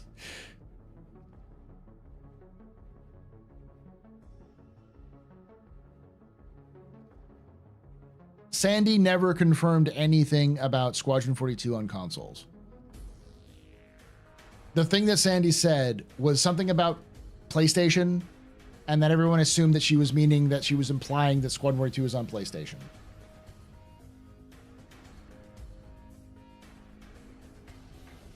There is a lot of money. I do think that it's probably a good idea. And it was mentioned at one point by Ben Lesnick that every single Chris Roberts game that has ever been made has, every Chris Roberts Wing Commander game that's ever been made has always made it to consoles. So the idea that them doing one for consoles isn't out of the realm of possibility.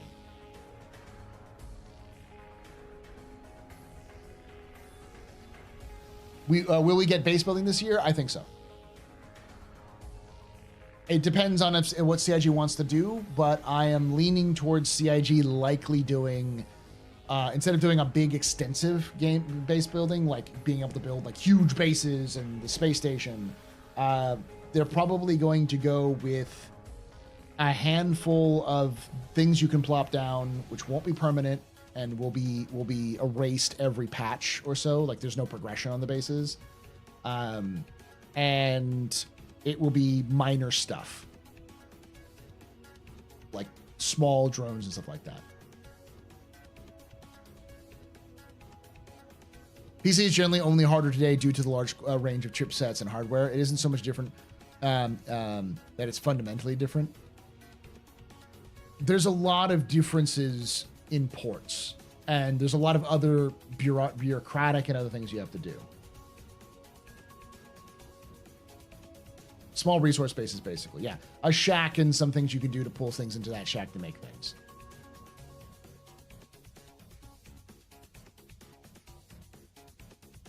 I think there's a photo of one Offices published in 2015 that had a glimpse of a dev console. They had a PS4 dev kit in 2012, which is what caused all that kerfluffle. And it's never stopped down from then.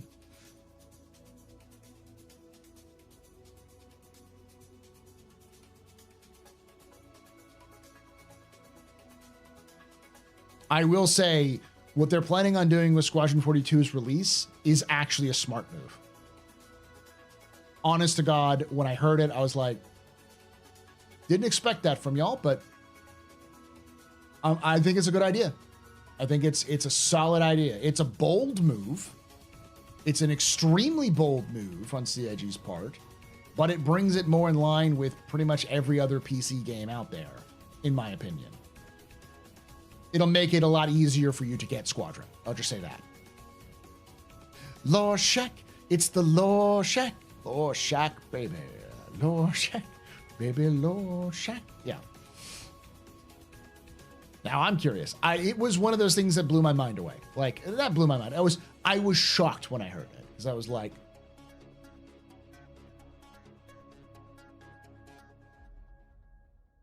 That makes sense. Controls would be one big difference. You can play Star Citizen with a controller now. Controllers, Star Citizen is completely control agnostic, so you can play Star Citizen with the controller. And you got to remember that there's the inner thought system, there's the wheel system that you can use, so there's a lot of different things you can do. And it's also Squadron 42, not Star Citizen, so there's not nearly as many intricate things you need to do.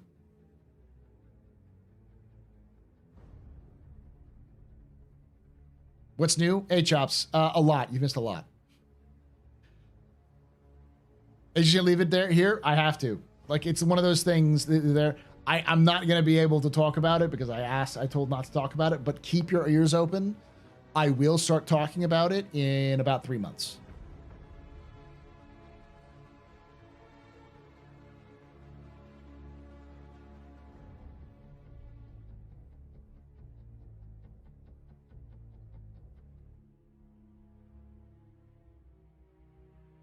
Do you know if there's a way to find all the old Chris Roberts games to play right now? Good Old Games.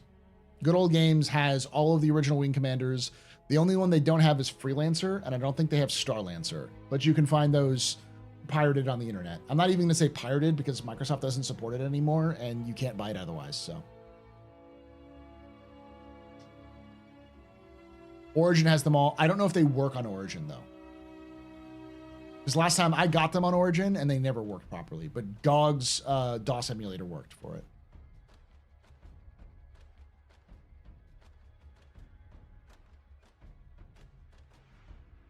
It's going good. The biggest, the thumbnail thing was that CIG is doing a lot of work on ships, including the Mustang Alpha. The Mustang Alpha has cargo now, according to one of the last updates. So.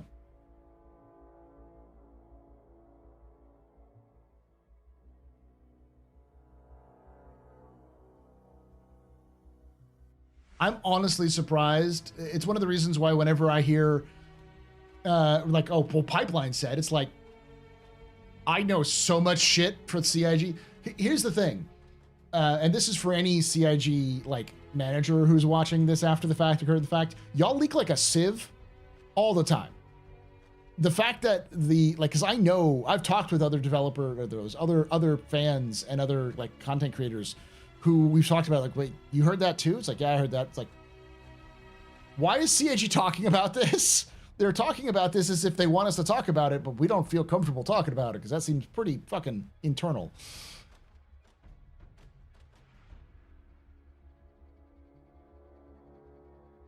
They did confirm that they're updating the constellations. There definitely seems to be an emphasis on improving ships, so.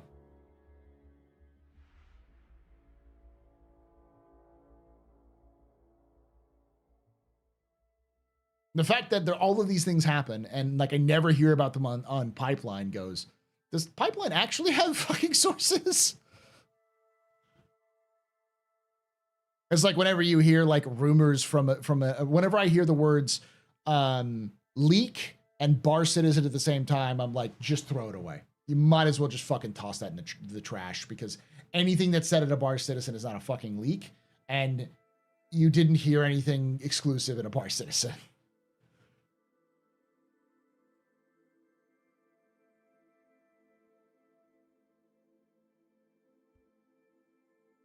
I thought I saw somewhere that ArcCorp was originally conceived to have an ocean somewhere on its surface. Yes. Hey, a tip. Danny, super chatted $100. Thanks for the content. Jesus fuck, Danny. $100? Thank you for that, but goddamn, I am not worth $100. Thank you.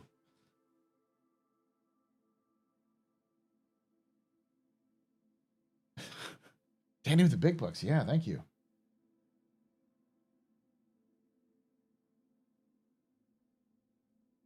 Damn right, you're worth $100. Thank you. I'm just a crazy person who screams in the internet, so. Time to get a hot tub stream going. I have room now. I could probably put a hot tub in here. I don't think you'd want me to. Can't wait for the release of my iPod Shuffle.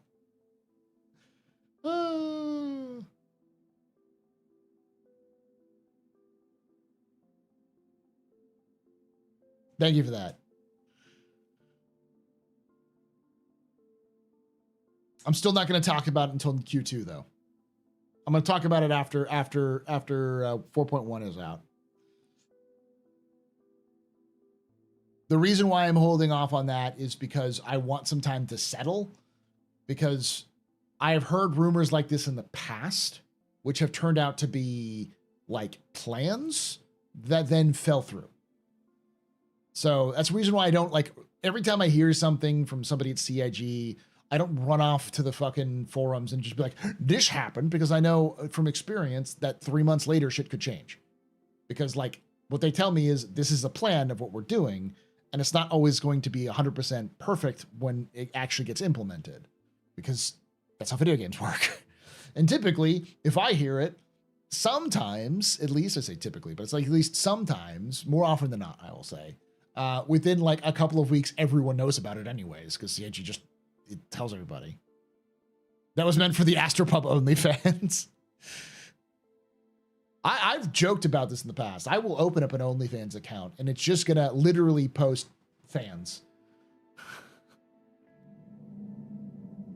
You can take away my spaceship. You can take away my space suit. You can even take away my space lasers. No PPUs. But you can never, ever take away my space game.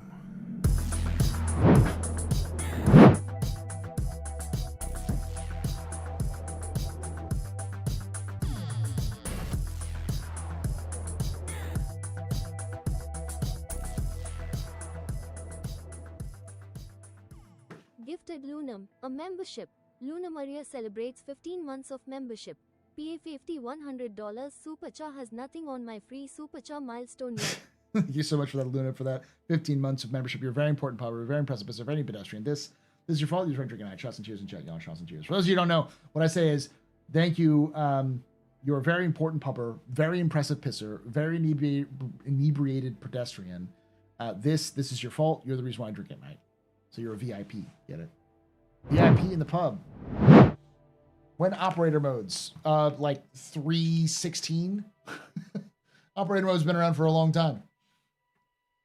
Or are you talking about operator modes as in the changes to master modes?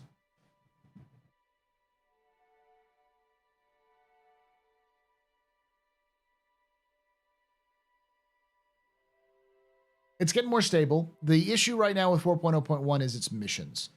There's some issues with the missions still not functioning properly. How many have I gone through? Not bad for almost 10 years.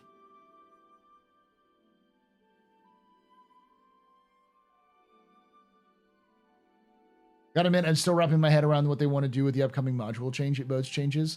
They're getting rid of navigation mode and they're replacing it with quantum boost. I was actually going to super chat.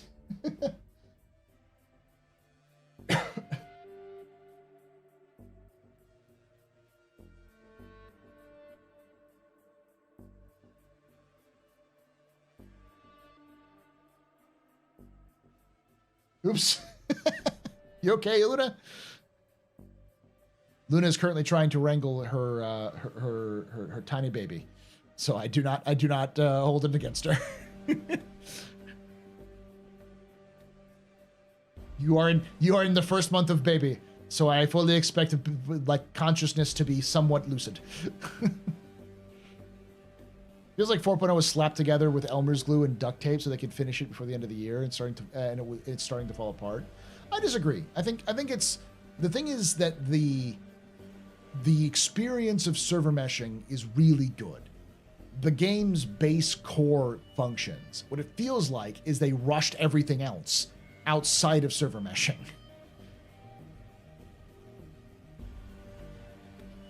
It feels like they took their time to really focus on the improvements and the performance, and then and it actually functioning and going between servers.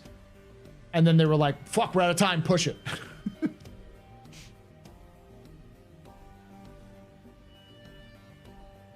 The missions, the station stuff, a lot of the content, a lot of the testing for backend stability, all that stuff was rushed, for sure.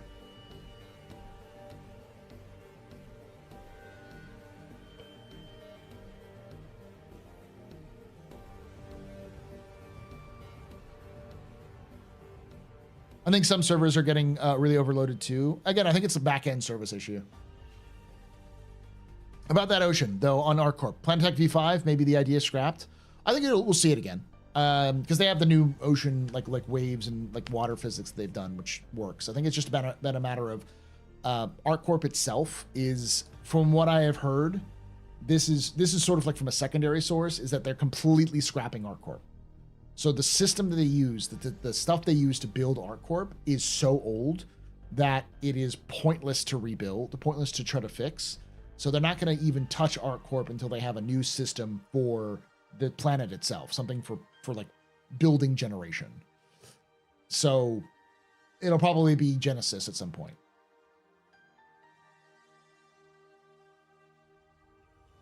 One SCU box does fit in an alpha, trying 2 SCU box now. Nice. It should fit up to 2 SCU boxes, because it's like 4 SCU on there, right? You can take away my spaceship. You can take away my space suit. You can even take away my space lasers. Genesis? Yeah. But you can never, ever take away my space game. Thank you for gifting those memberships.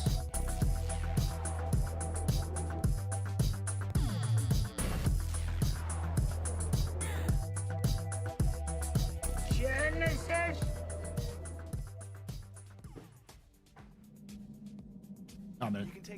I'm gonna mute that because it takes, for some reason, it doesn't do the same thing that Twitch does, where like it literally is going to play every single membership as if it was a membership.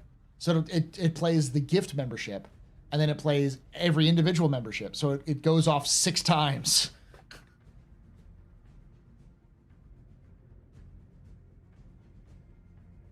ArcCorp was one of the more unique planets out of the setting. I hope they can nail it down so they can get some good tech for more traditional ones. Well, it seems like it's definitely. It almost feels like it's 2 times 2 CSU boxes confirmed. Nice.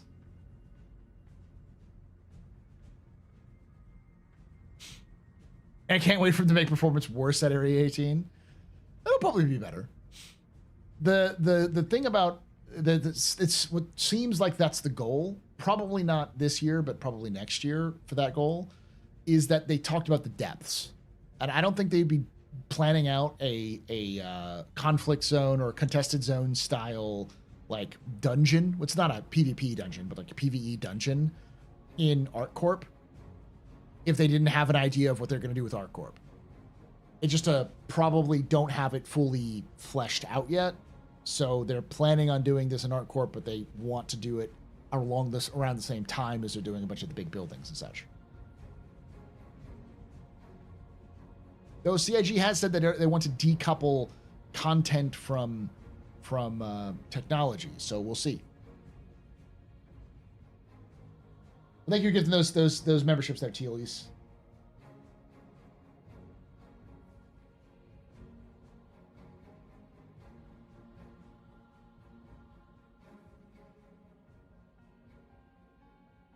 I want more raid events in Star Citizen. CIG does too.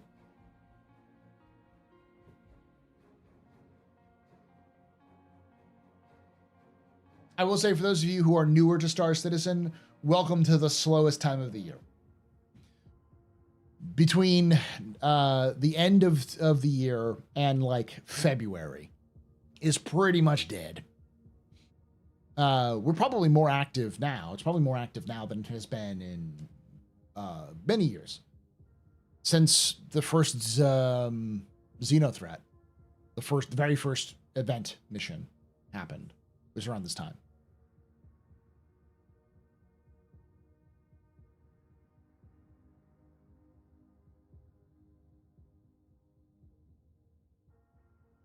How we get all these people watching YouTube and only 2 likes in the stream? I see 26 likes, but yeah, that'd be a good idea. Like the stream if you're enjoying it. They've been working on a hard fix over Xmas is unheard of. Not only that, but also doing, like, they're pretty much, since 4.0.1 released on last Friday, pretty much every day during this week has had a new patch. Like Monday, Tuesday, Wednesday, and now Thursday. There's been 4 patches in the last 4 days. I fully expect them to do another patch on Friday.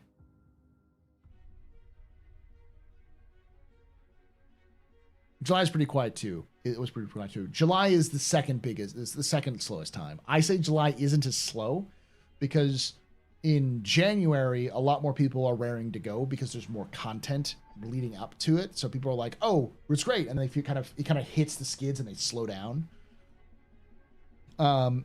So it feels slower. July is usually pretty slow, but it's slow in this way of like, they just came off of Invictus. You have June, which sort of eases you into July, and then July usually is kind of dead there. We're at 36.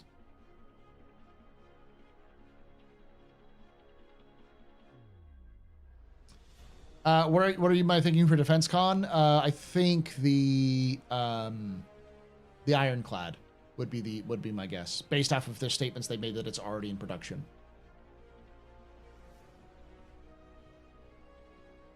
My hope is that CIG is able, and this is, again, a hope, not a belief, that CIG is going to be able to hit their deadlines of March, June, September, August, and like November, December.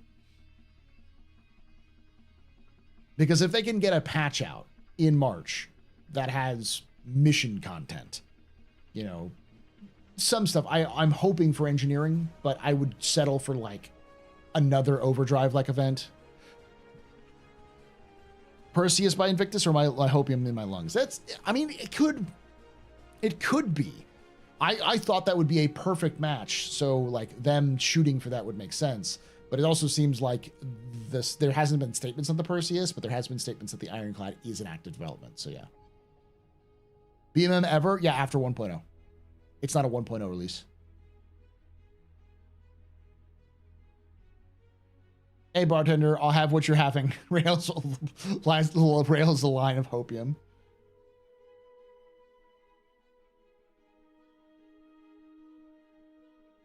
I don't expect CIG to be perfectly on time. Let me be clear on that one. When I say on time, I mean actually having a close to Q1 patch, close to Q2 patch, close to Q3 patch, and close to Q4 patch.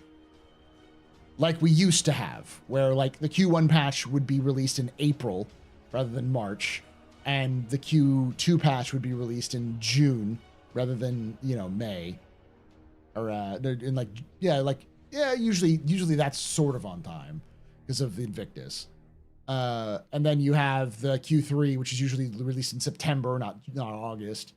And Q4 is usually released in like ass crack of December. Because we haven't had that for like 3 years. 2 years ago, the Q1 patch was 3.18. So they basically had 3.17 patches for an entire year, and then 3.18 in March. And then we had a 3.19 patch, and then we had no patches until August, and then we had 3 patches right away. And then last year, we didn't have a Q1 patch at all.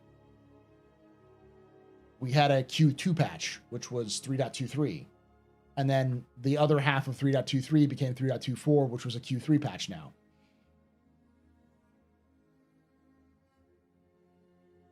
John said they're working on the Perseus as a quick segment. Okay. When do you think the mining updates are coming? The rocks tied to one material that's tied to crafting? Hard to tell. My guess would be, I wouldn't be surprised if by the end of the year, but it might not make it. This might be an EPTU thing.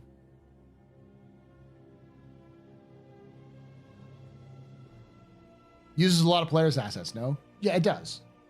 But like I personally not heard anything mentioned it. Amos is saying that John Crew was saying they were working on the Perseus in quick segments. So it's like, okay, if they were statement that they are working on it, because they also made multiple statements that the Ironclad is being worked on.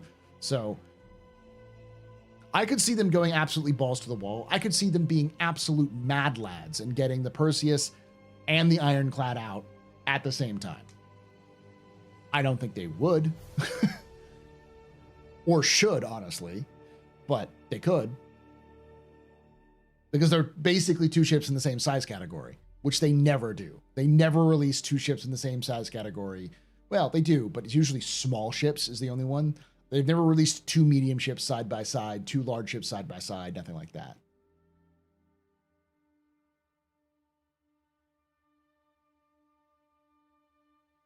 Didn't they make like 15 straight defiable ships last year? They made a lot, but not 15.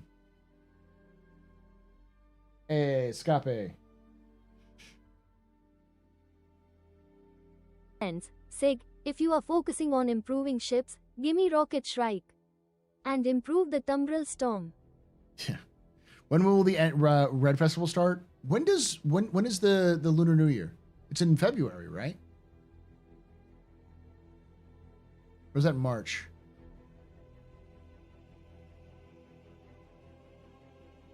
$15 if you include variants, probably. The end of January. So yeah, it'll start in the end of January.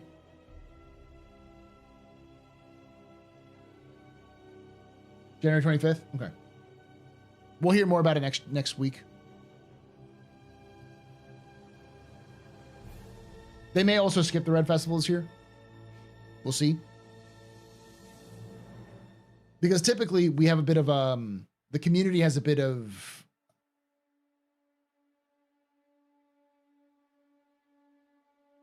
event fatigue early in the year. Because you have the Red Festival, then you have Coromore, and then you have Stella Fortuna. You have, Lunar New Year, you have Valentine's, and then you have St. Patrick's Day. And last year, I think the Red Festival and Coromore were basically on top of each other. So they were both going at the same time, which felt like a little crazy. You mean sales fatigue? Not necessarily sales fatigue, because it wasn't that the sales didn't do well or that people were super mad at the sales. It's more that, because the Red Festival isn't really a sale per se. It does have a sale connected to it, but it has an actual in-game event. But I don't think many people were interested in that in-game event as much.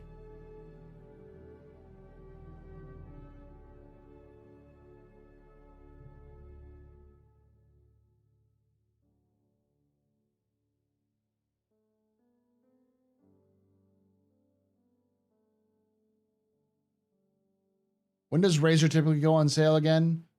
Hornet changes internally broke my CCU. Hornet changes intentionally broke my CCUs. Hard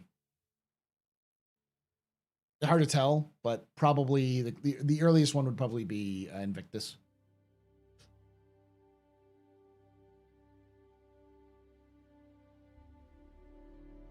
Have they mentioned what Save Stanton 2 reward is? It's been data mined, but I think people have been keeping it quiet. One of them that I know is a ship skin. So depending on the faction you support, you will get a ship skin. Sorry, driving. It's okay, Glassword.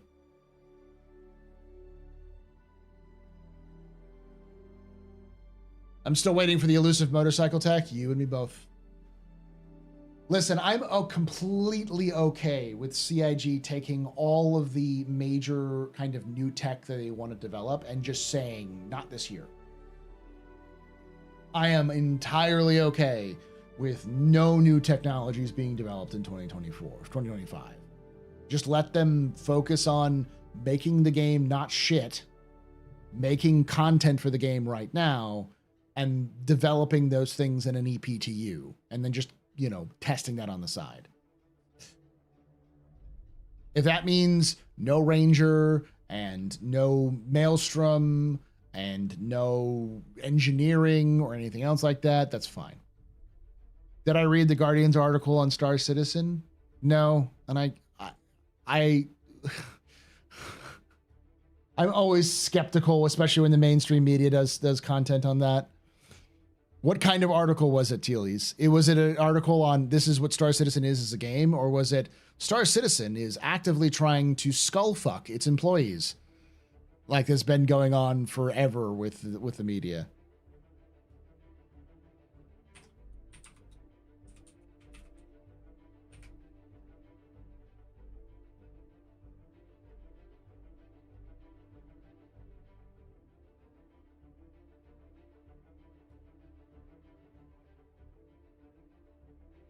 Oh.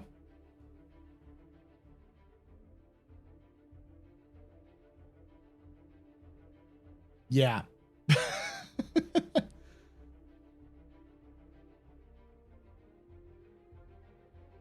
I'm not going to read it. The title alone is enough to show you that that it's also a lie. The Guardian posted their article is $1 billion video game. Is this the most expensive piece of entertainment ever made? GTA. GTA cost, as you know, like Red Dead Redemption 2 cost more than Star Citizen cost. It's clickbait. I'm sure it goes into a good detail about what's it is. It's probably back and forth, but you know. Betteridge's law of headlines? No.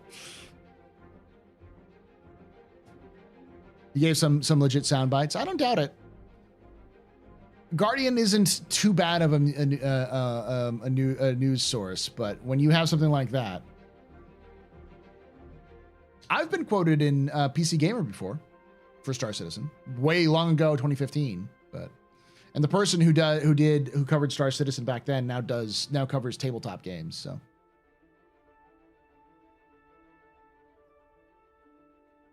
Thought Death of a Spaceman would be in way before 1.0.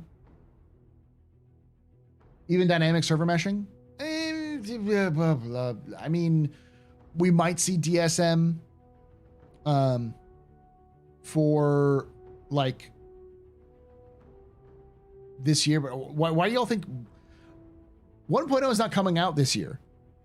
1.0 is coming out at the earliest next year, more than likely 2027 or 2028.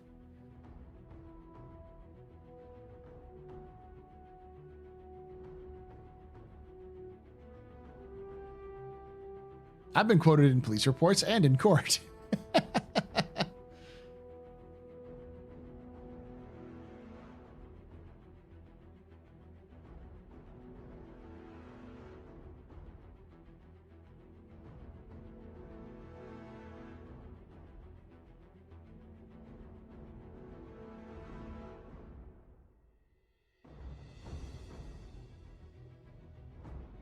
Shit, 1.0 in like 5 years. I think that is heavily dependent on how CIG does this year. I've said this many times for the last couple of months. This is the put up or shut up year for CIG.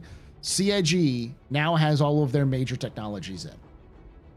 Is it rough right now? Of course it's rough right now. It's 4.0. I've been saying for months to expect 4.0 to come out at the end of the year and 2024. And for it to be coming in very hot. Whatever released, it was going to be very, very spicy on its release and would have problems. And everyone said 318. I said, no, it's not going to be 318. It's going to be break in new and exciting ways. And guess what happened? It's broken in new and exciting ways. But it's a lot better than I thought it was going to be. I thought it was going to be kind of utter unplayable trash when it came out because of so many problems. But it's fine. It has its issues, but I was surprised and pleased to know that its issues were Star Citizen issues and not like new ways of getting fucked over. I don't think DSM will be in this year based on their yearly goals. DSM is likely to cause stability issues for a few months, and they won't do that, in my opinion. They seem to think that DSM 1 is going to be pretty quick. I could see them doing DSM 1 this year, only because DSM 1 isn't that different from what static server meshing is. They've said that it's effectively the same thing, only it changes how big the server, like who's getting what server coverage. So like DSM 1, like right now we have static server meshing. So they look at where the populations are, like in a heat map somewhere, and then they place servers in specific areas to handle those specific loads. So if they see a fuck ton of people at ArcCorp, they're going to make sure that ArcCorp is his own server out of all of the servers that are available. Now, the problem is that right now, that's static. So even if ArcCorp is empty, it still has its own server. DSM 1 is to take those same 10 servers and then just plop them where they need to be to change them up a little bit. It just changes the zones of where those servers are covering. And it's based off of something. We don't know yet. Probably performance data or something like that. It's going to be the same zones, but it will be like, oh, ArcCorp doesn't have as much anymore. So now server 1 is going to cover not just ArcCorp, but also Hurston. But it's going to have restrictions on what it can cover. It's going to be this zone, this, or these zones in general. It won't be like a dynamic changing border. It's still static. It's just that static border is now going to be like the server itself is going to cover different zones.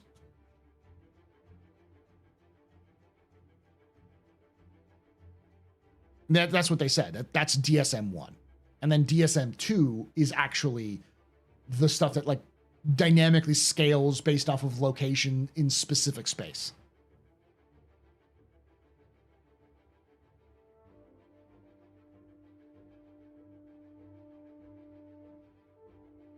It's a cost-cutting measure. It is. It's also a performance issue, a performance measure, because they want to make sure the performance is consistent. But yeah, it's both. Multiple asynchronous, asymmetrical server handoffs within shard sounds hard. It probably is.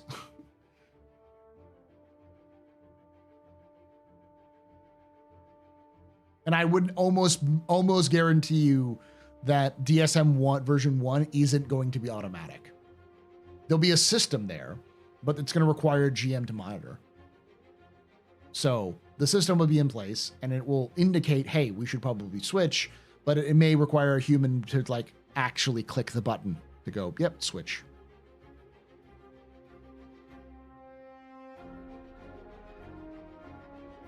I still don't think they're going to be able to achieve a moving server like on a capital ship.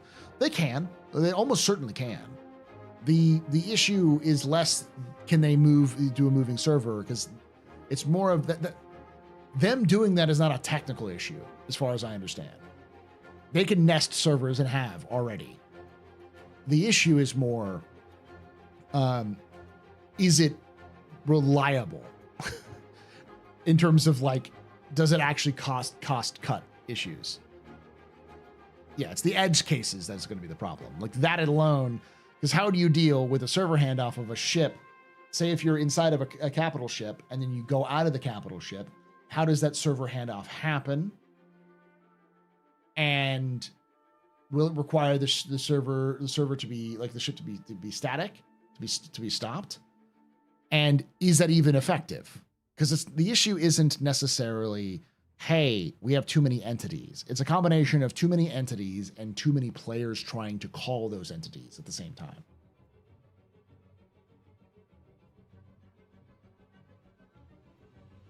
The issue really comes with server uptime. It'll likely work great for the first 5 minutes.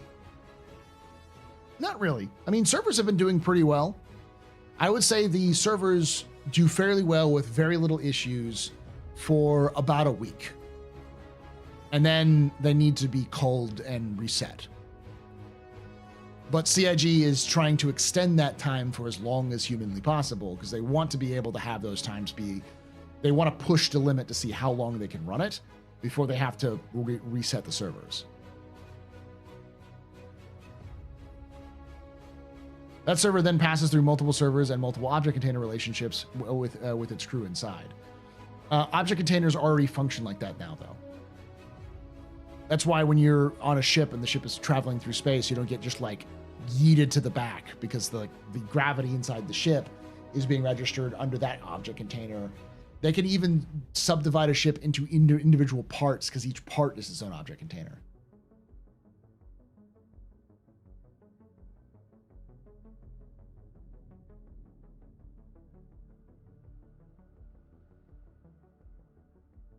And I'm sure there are ways that they could make that work. But the problem is, again, is the juice worth the squeeze? Is it worth CIG investing shit tons of time and energy to try to make a capital ship server work, or just figure out a way to be more efficient with the servers you already have?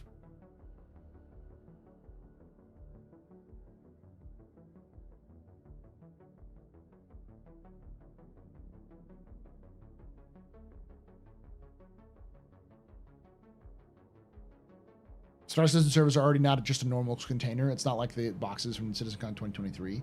Yeah, the early tests they were doing, they would have something like, let's just say Stanton has 3 servers in it. They would have Stanton like Space Stanton be its own server.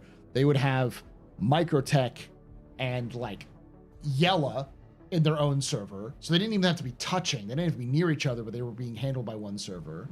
And then like Crusader and Hurston, and then all of Hurston Moons in one server, and then ArcCorp in its own server, and then all the moons of ArcCorp and the moons of Crusader in their own server, and then like Daymar and there was these weird configurations where they didn't have to be near each other, they didn't have to be touching each other.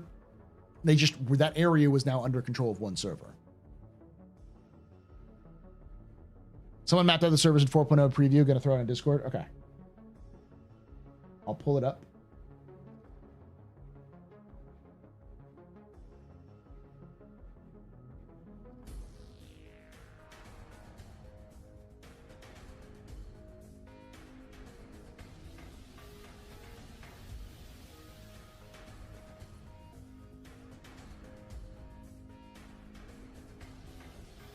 All right. So the blue is its own server.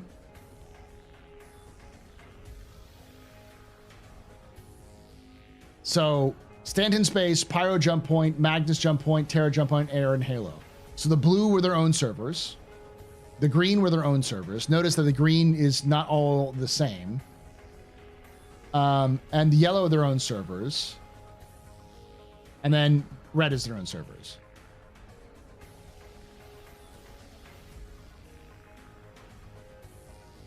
You see how these work? Some of these, like this, which is all by the purple, is actually in the red grouping over here, and so on and so forth.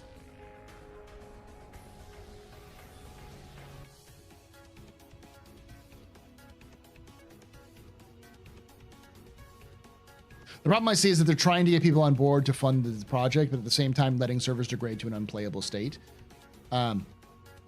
Yes, I understand the reason why that's the case, and I understand why it's people think it's an issue, because CIG is trying to see the limit of upon which they can reach those servers. It's still an alpha, but that's always going to be the issue with CIG.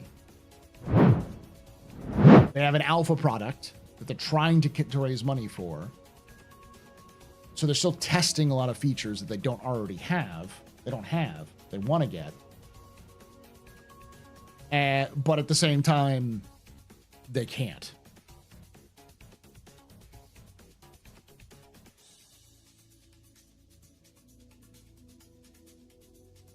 So that's why I get stopped every 2 seconds from doing QT. I'm unable to smoothly transition from DAGS to one to another. Probably. They were going to make actual stars? Yes. They were waiting on making the...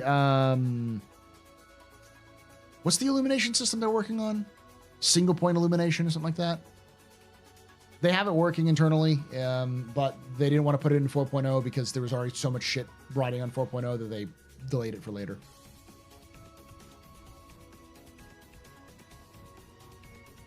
What I mean by server uptime is the complexity of maintaining state consistency across clients and servers scales exponentially. A player interacts with a persistent object, positions, etc. I get what you're saying. Like, if you are here in a ship that is moving and you interact with another ship over here, the updates for that ship and for that server have to go from that ship to the server have to happen. You have to interact with each other, and then the interactions from the server and the other ship need to happen to your ship, which is its own server, which is separate. Soul Singer. We don't have any fucking idea what Soul Singer is. I think everyone made a mountain out of a molehill with Soul Singer. Because we were like, it's a fantasy game developed by who was it? Who was it the one who's supposed to have developed it? Not Benoit. Tony Z, right? That was the rumor. It's like, okay. We have seen nothing of it and probably won't.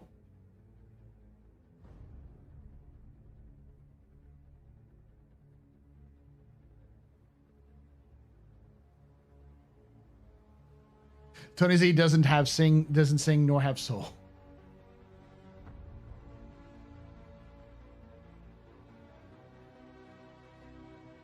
people lost their mind about that, which is funny because it's like there are so many things that get trademarked that never see the light of day. It's just them sitting on the trademark.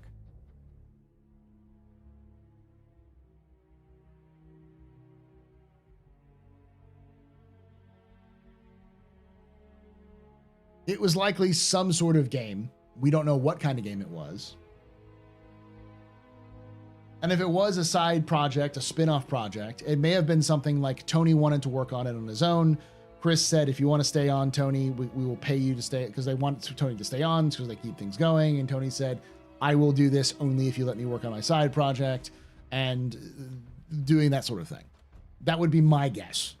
And Chris is probably, and the management team is probably smart enough to know, let's probably not talk about a side project that somebody's working on while we haven't even released fucking Squadron 42. Would some version of DSM need to be running or get nicks in the game, or would CIG just drop it in game when it's ready, dynamic or not? They'll just drop it in. But they'll likely wait for it to go into, for one of the builds to go into a Evocati build, then they'll drop it into an Evocati build. And if it works or not, they'll just, if it doesn't work or if it's causing issues, they'll pop it to an EPTU and test it.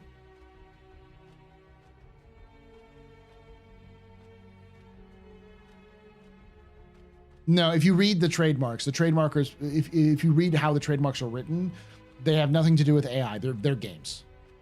It's a game of some kind, some sort of software game.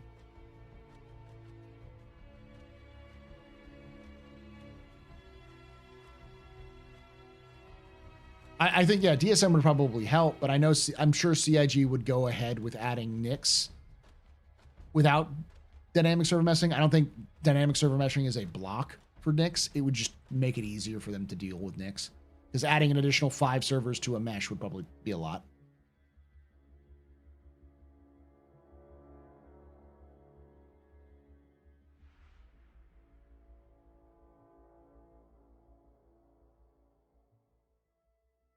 It can be part of an existing game, not necessarily its own game.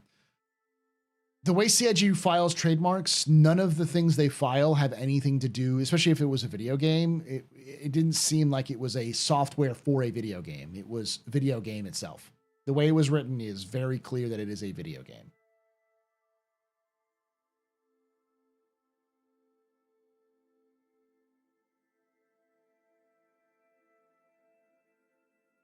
So that was the theory that I was running with for a while, was that Squadron 42 Part 2 was going to be called Soul Singer, which in my mind actually does work. It actually matches pretty well, because we know the current version of Regeneration comes from a Special Forces strike into a Vanduul ship where they recovered this technology that they then were studying in 2948. And when does Squadron 42 Part 1 take place? The end of 2945 and into 2946. I wouldn't be surprised if Squadron 42 takes place in 2946, and then Squadron 42 Part 2 takes place in 2947 and 2948, which would mean that Squadron 42 Part 3 is 48 and 49, or 49 and 50.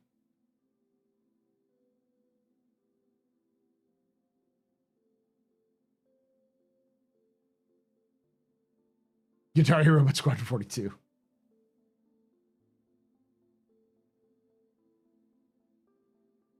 And Soul, the Soul Singer works with the like whole motif of regen, because regen is literally soul capture device. So for that technology to be codenamed Soul Singer, or that to be the Vanduul name for it of some kind, would make sense.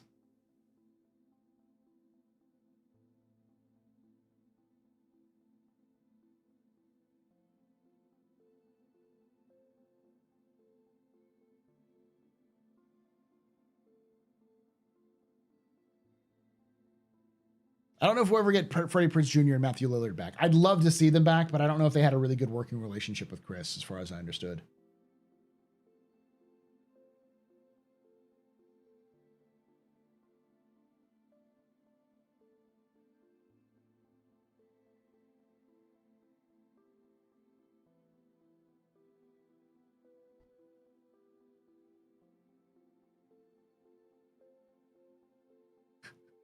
I'd love to meet Dr. Ibrahim in Squadron 42. That'd be a really cool mission. An escort mission with Dr. Ibrahim. Everyone hates escort missions. I'd love that idea though, because the lore nerd in me goes, eee! It would be like playing a Star Trek game where you try to protect Daystrom.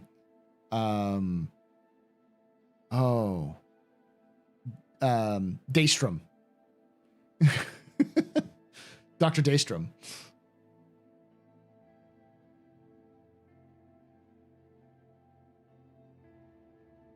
Mission title, get him to the Greek.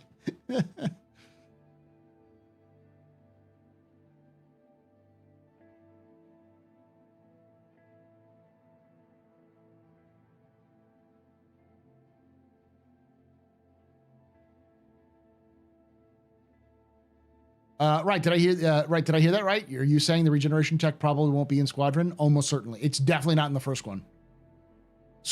Regeneration tech wasn't invented until 2950. 2950 was when the first regen tech worked. And then 2951 was when it became widely available to everybody. It is incredibly new technology. But the only reason why it's available pretty much everywhere you go is because it was deemed very important to basically make it publicly available. So anyone with the right schematics can build an Ibrahim sphere. I don't know about the regen gel. I think that's still proprietary, but you can build an Ibrahim sphere. For those of you who don't know, quick lore rundown. Regeneration is the brainchild of Dr. Aka Ibrahim, who himself was a brain expert. He was an expert at traumatic brain injuries and had a lifelong goal of restoring somebody from who had suffered traumatic brain injuries, restoring them their memories back to where they were before. And he did extensive work into brain scans and eventually was able to actually reverse the damage done to somebody who had a traumatic brain injury, fixing their brain and restoring them to who they were before, but they didn't have any memory of who they were before. They were basically wiped their brain in the process. But he was probably UEE's foremost expert on the brain and how memories work in the brain. So when the UEE captured a portion of Vanduul tech in 2946 that looked like a scanner, he was brought in as a top secret team with a bunch of other doctors to examine the material to see if it worked, to see like what it was. But he wasn't able to get it wasn't like a full intact object. It was just sort of pieces of them. So they could figure out what it was. And he realized pretty quickly it was a medical scanner of some kind. And then when they got during a special forces raid in 2948, they brought back a full version of the scanner, which was he was able to reverse engineer.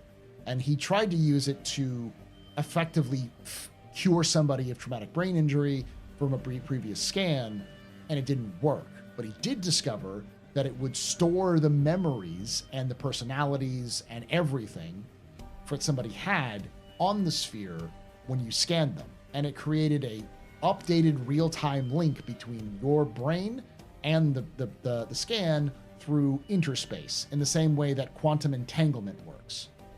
So it basically will constantly, your personality and brain is in two places.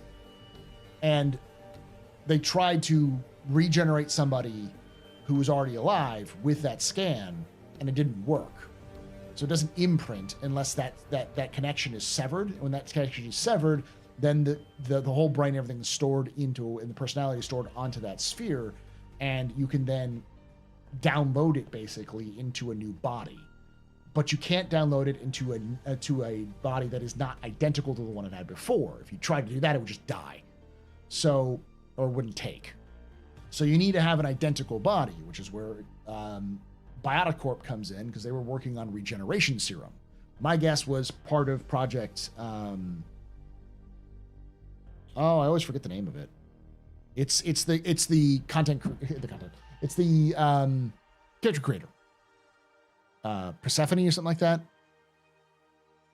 So like, so part of that is that project was to effectively regrow the body perfectly. Calliope, thank you. Project Calliope. Project Calliope was a full outpatient surgery, and I'm guessing the regen gel was part of that process to allow for quick remolding and kind of changing of like scars and other issues like that. So they combined that with the imprint, and were able to bring someone back from death perfectly from when they had, like, just from the moment of their death, they woke up in a new body and, you know, had memories and everything else like that. That was in 2950 when that experiment took place. So you are a direct copy of yourself. You don't, there's not like some cloning that clones you and you have it in storage or anything like that. You are 3D printed once you die in a med bed. They basically pour you into a mold and fix you up. And then when you are completed, they download your brain into your body and then you wake up. But it's you. But is it you? That's classic sci-fi conundrum. Are you the same person if you died and the exact same person wakes up in a bed with all the memories and experiences up to the point of death? Are you the same person that died? So only 5 years of regeneration existed in the game. Yes. It's only been around for 5 years.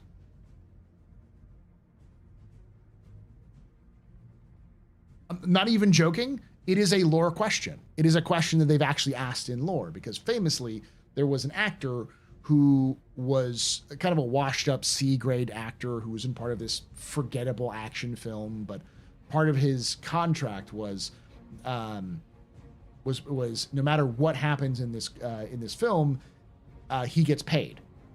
So he still got paid even if the film never released or never actually completed. He still got paid for his work to like a significant degree.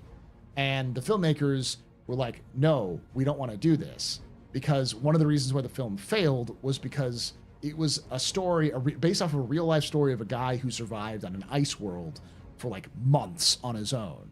And so the actor literally went out into the wild and killed himself multiple times in training for it to really embody the character. And he regened at least 2 or 3 times in that process. So when the film fucked up and the actor was suing for his money and the film company was like, we will go broke if we do this, they told the actor, you're not the guy who signed the contract. You died. That guy died like several times ago. You are not the same person, so we legally are not obligated to give you the same thing. And that case has gone before the UEE court system. It's in the UEE court system, last we heard.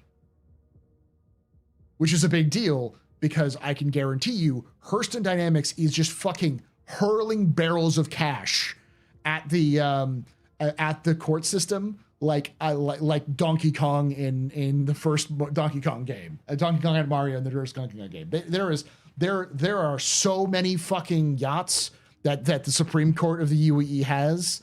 Like, oh my God, Hurston Dynamics has personally paid for every single like child that they've had for the next, that entire family's legacy for the next 15 generations for what they do. Because if you died and regened, then your contract you signed ended when you died in Hurston, and they do not want that, because it means that people could just off themselves and regen and be out of their contract.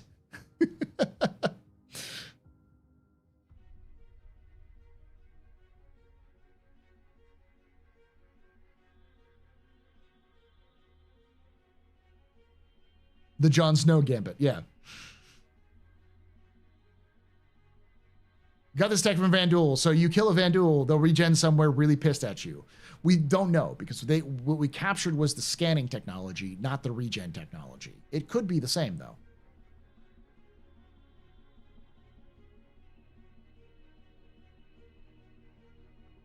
Contract would have to be changed to deny release upon suicide. But not just suicide, death.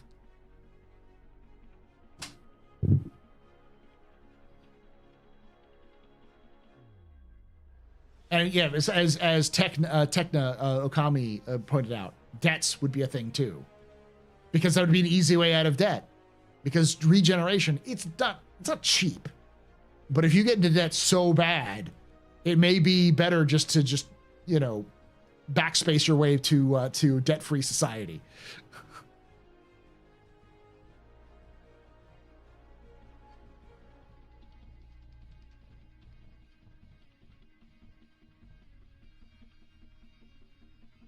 I know it's his index. That you were pointing out what I was about to bring up.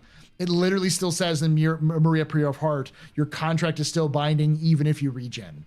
The thing is that was written not without that's the Hurston lawyers bluffing, because there is no precedent. This case with the actor is the precedent that's going to change whether the law remains or not. And when they wrote that article, all of my worries about regen being a thing they couldn't handle went out the window, because I said that if they were to change regen the way they wanted to do, it would have to be significant. It would have to fundamentally alter how the game story goes. And CIG's writers just said, bet. So it's created a whole new storyline that's going to go in there, which is the consequences of regeneration. And that's can be some interesting fucking shit. I fully expect an entire system of clones where regeneration went fucking haywire, and now it's the same dude you gotta fight over and over again, but there are like thousands of them.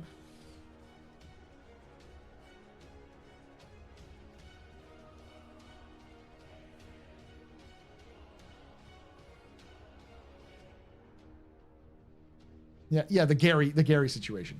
Gary. I fully expect some shenanigans where you have two people who are the same person but somehow manage to be regened. So who's the real person? Gary, haha, Gary. Yeah.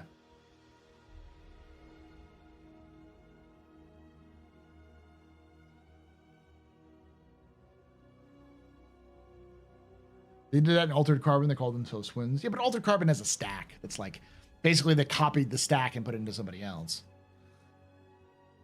So the first person to test it, did they just off themselves and cross their fingers? No. My guess is based off of what the lore says, it was a military project. So it's likely that they asked for volunteers, likely from the Marines or like Squadron 42 or anything like that, or something like that, where they would copy their scans into this machine. And then in case they died, they would have they would be given the go ahead to reprint them, to bring them back if they died. So because the technology was available since 2948, but the first successful test didn't happen until like 2950. So like it took 2 years for it to actually go off. I don't know if I want this regen tech. If I were really. Sounds dystopian as fuck. I know, right?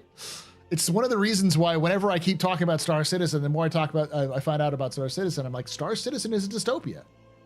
The Star Citizen universe is a dystopian universe. People do not want to believe it, but it is a dystopia. It is not a Star Trek sci-fi utopia. It is fucked. Fucked beyond all measure.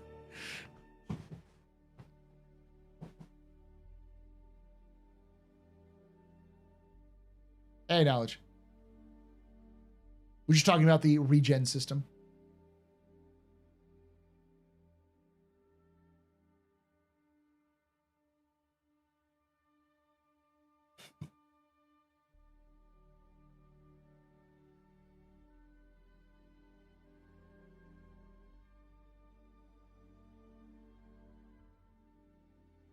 Do they have any lore on the people experience when they die?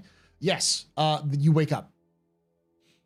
So when you die, darkness, just black, and then you wake up. It's like a quick dream is what it's like. There's a story that talks about somebody who had regen, and their experience is like you're super disoriented, because you can think about it as if at one moment you're alive and you're awake and you're seeing something, and the next moment you're in a completely different location. You're waking up in a completely different location. And, you know, you may have died with your hand been ripped off and burning to death, and you wake up and everything's fine. So it can be incredibly traumatic, and it does. That's why they call them trauma echoes. Trauma can build up in the body, which can cause your IVS score to degrade. Hey, for science, how you doing? Good night, Jen. There's a story about because this one guy got regened, but because of his either degradation of his regen, so like he hadn't gotten a regen, he hadn't updated his scan in a while, or he was far away from his scan when he died. He woke up and didn't remember anything. He barely remembered who he was. He was very disoriented. And he didn't know how he died. And so the story is about him trying to figure out how he was killed.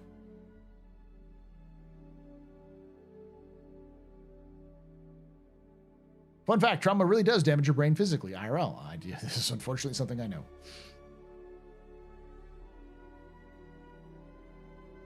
Yeah, can you imagine being like just feeling the feel of like a spear being jammed through your chest, you choking on your own blood, and then waking up?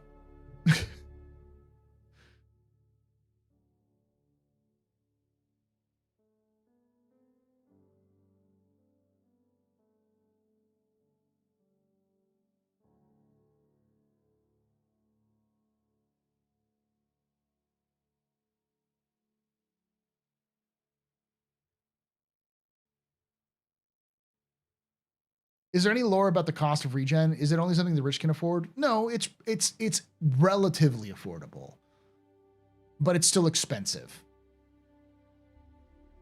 Your average citizen and civilian can afford it.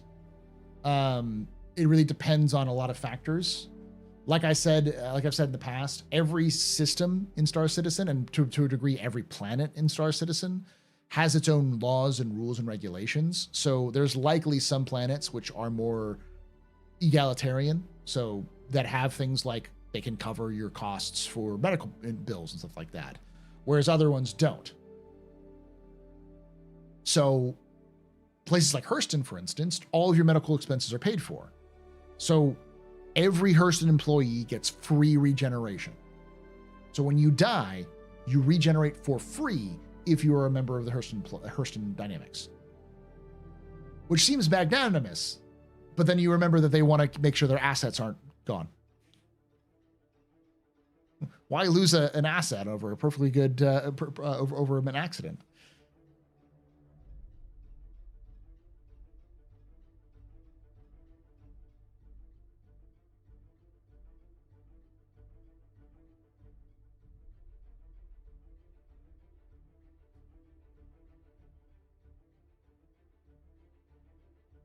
Death is not an escape from Hurston slavery.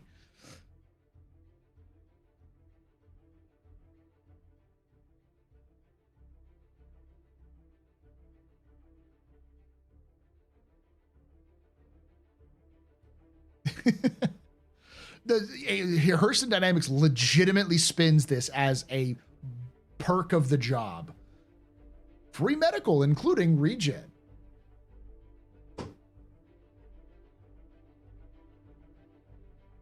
My headcanon is that's why there's absolutely no safety regulations anywhere in the Star Citizen universe.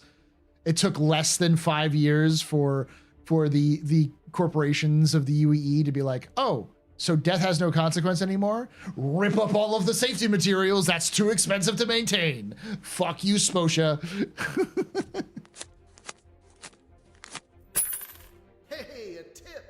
SCAP, super chatted $4.99. Nurse had chat all over DOS. How do you think SIG will reconcile the two? I've talked with people inside CIG about that. That was a rogue element of, or not rogue element. Nobody checked the fucking ad team. The ads team did it because it was cool, and nobody reviewed it properly.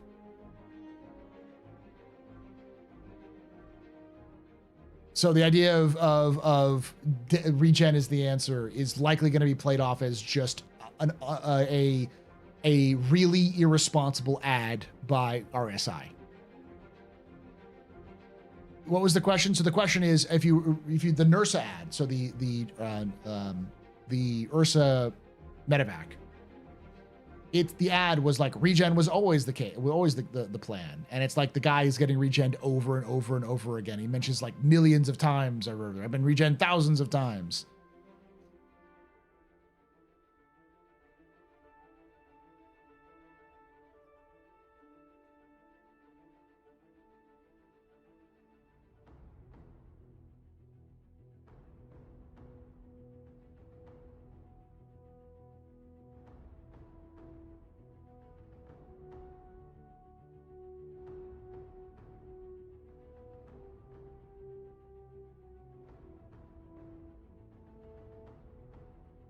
I really hope CIG like leans into the idea that this is just RSI doing a bad ad.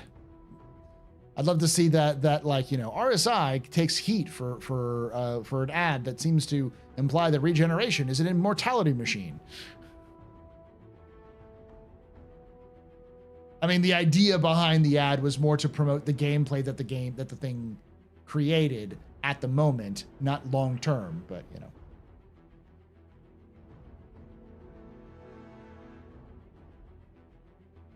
What's going on Saturday, Knowledge? The 18th?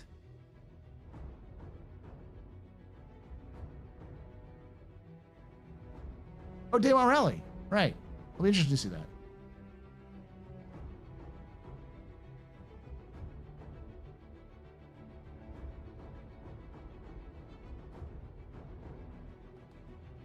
I do have to reach out. I forgot. I was doing a captain's table about the narrative Star Citizen, and I forgot to reach out to people. So I'll reach out today and see if that happens.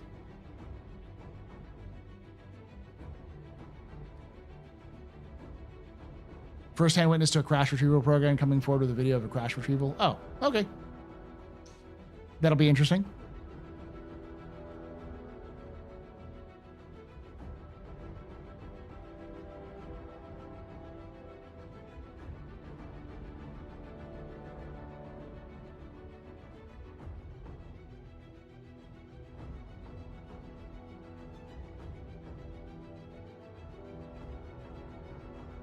Interesting.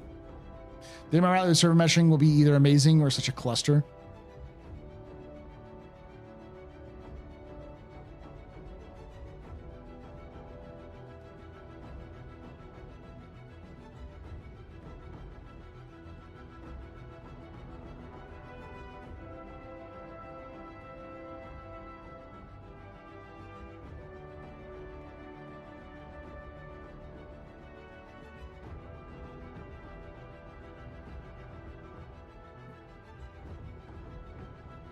Am I planning to document the wars that'll take place in Pyro when the bases come in? Only if they're to the same degree as the Jumptown wars, or as big as like, what was that Eve war that happened? Something like that. It has to be some significant. No, I was looking at the at something on Blue Sky.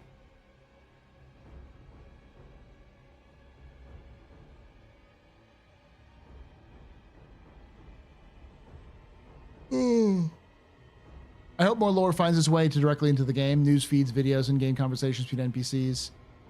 I mean, there are already conversations between NPCs, Daedalus. Oh, you haven't been playing?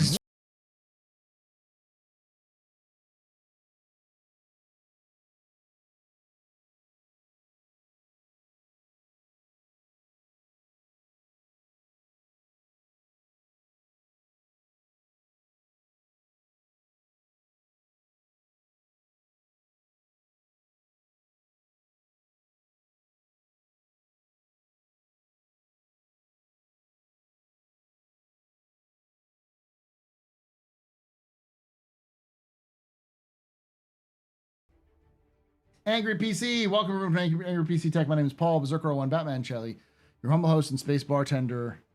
The AstroPub, your space bar at the end of the universe. Sit back, relax, enjoy the show. We got a good one for you. How y'all doing?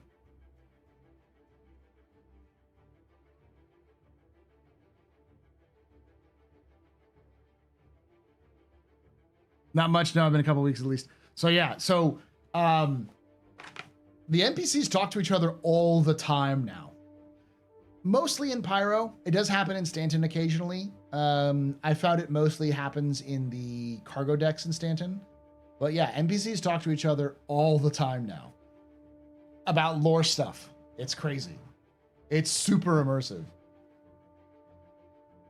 The problem is that if you follow the game pretty well, it's like Jared and Will Weisbaum and like there are voices in there like, oh, I know those names, those voices. I recognize those people.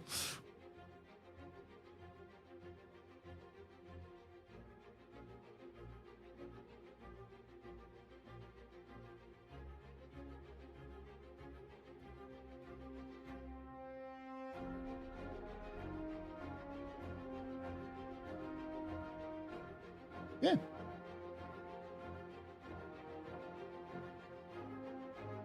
So I do think I'm yawning too much and it's getting pretty late. We're going to probably wrap this up in the next 15 minutes or so. I say that and we're going to go for another hour, but yeah, so far the main discussion we've had was originally about how 4.0.1 is actually having a lot of updates to ships. So like the Mustang works now. The interior of the Mustang's cargo deck works, and someone in chat actually went and tested it. It does work. So the Mustang Alpha does support the cargo system currently. And they've updated the Connie. They've been updating a lot of other things as well in the background, fixing problems and stuff like that. So it'd be hilarious if Star Citizen streamers got in game, like Mike complaining about Salt or you talking about history. I guarantee you all of us would love to add our voices to the game if CIG let us. I'd love to be a side conversation guy somewhere. What changed with the Connie? Mostly fixes and updates. Things mostly to the controls.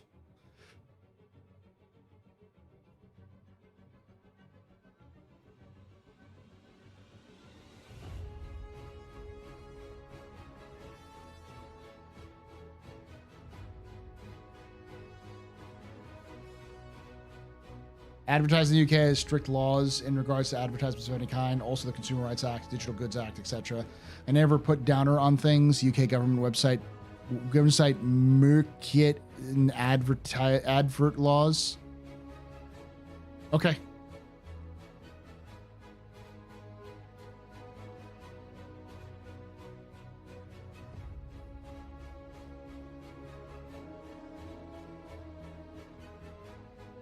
Okay.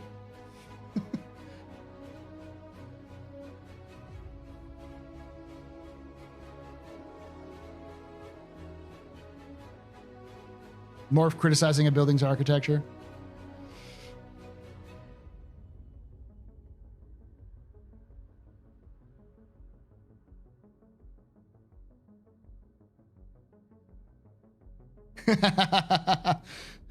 Powell Shirley, but no, you don't even know. It's a lot more fascinating than you think. Back in 2437.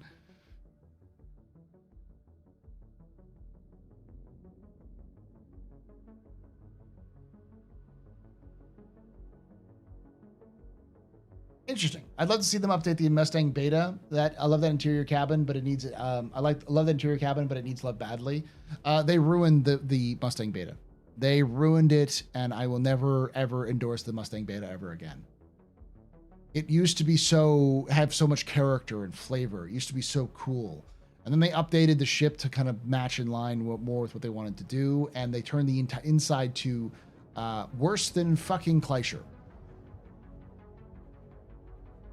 It should be called the Mustang Prison, because you might as well be in fucking Kleischer when you're inside that thing. That thing has absolutely no comfort value to it. It looks like you're in a prison, and has less amenities than the Kleischer pods do.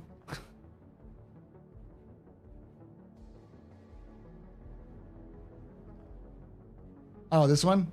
Yeah. It goes back in. I get a fake implant in March, so.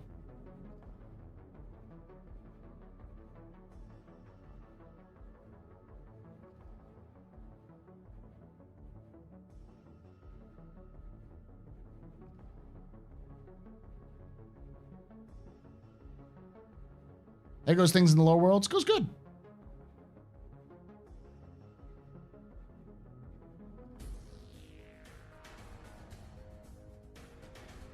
Would CIG put some sort of lore about AstroPub into the game, or a statue, and what type would it be and where? If CIG asked me where I'd want if it offered to put me in the game, and asked me where I'd want to be, it would probably be in either a university or the Ark station. People have said Paul should be the voice of the Galactopedia, and my answer is, fuck no, you don't want me talking about the Galactopedia. You want a professional actor to do that. Give that to Meyer. I would be fine with Meyer or Trendane Sparks or Meyerson. Why am I blanking on his actual name? I want to say it's Jay, but that's wrong. But yeah, both of them are fantastic actors who are actual voice actors, professional voice actors. Meyer's head was scanned into the game. Just get Meyer lives in the UK. Like, just get Meyer to do acting, please, CIG.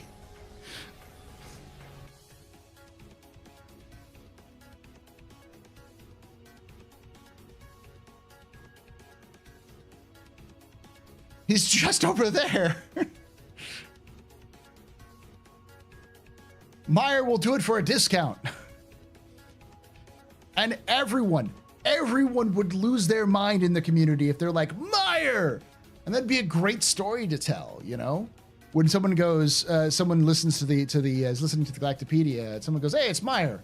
And someone goes, what? And be like, yeah, that's actually a member of the community who's a professional voice actor. CIG hired him to do the voice work. That would be a great story for media portrayals, and Meyer has the chops. You can voice the Hurston's family. If CIG offered me to do a member of the Hurston family, I would do it in an instant. Like, in a fucking instant.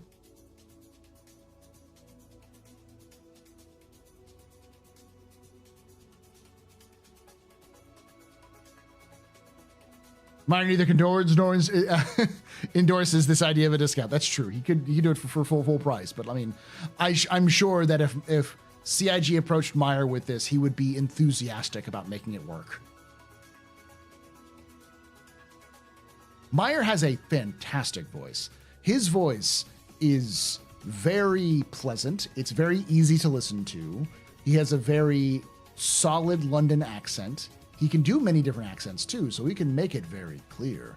For those of you who've watched the complete history of Star Citizen lore part 2, I literally have him read for Croshaw. He is the voice of Croshaw in that moment. He's Croshaw. Like that speech that Croshaw, it's actually from a speech that Croshaw gave, but like that's Meyer. Meyer doing the voice of that, and it's fantastic. His line delivery was fucking amazing.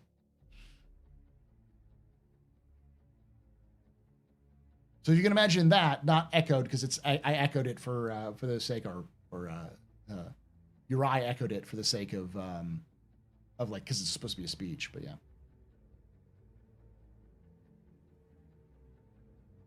You're already friends with old man Hurston. I'm not asking to be Colonel Gavin E. Hurston, because it sounds like they want to go with, Constantine Hurston of the Hurston Dynamic Hurstons, very, very proper British, which I'm not doing good British accent. Because if they said, Paul, you do Gavin E. Hurston, excuse me. My name is Gavin E. Hurston of the Hurston Dynamic Hurstons. I am the CEO of Hurston Dynamics, the most prevalent and loved company in the entirety of the UEE. Without us, the UEE would have fallen years ago. We are the stalwart defenders of the UEE, and will always be the stalwart defenders. You don't need Southern Hurstons. You need Charleston Hurstons. From Charleston, South Carolina. Nice, deep, gravelly voice.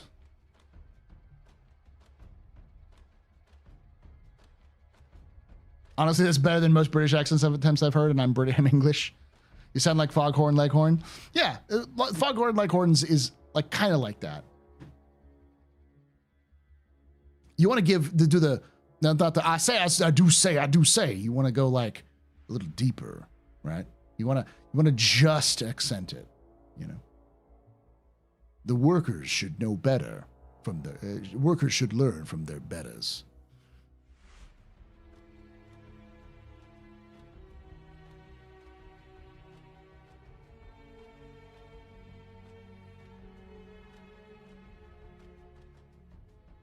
I can see Northeastern. I'm not good at like the mid-Atlantic accent, but I can see it.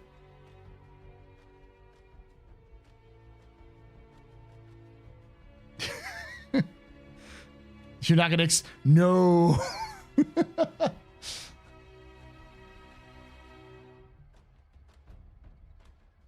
I can't do a Liverpool accent. Workers must learn excellence from their betters. Thank you, Mark. That's one, yeah.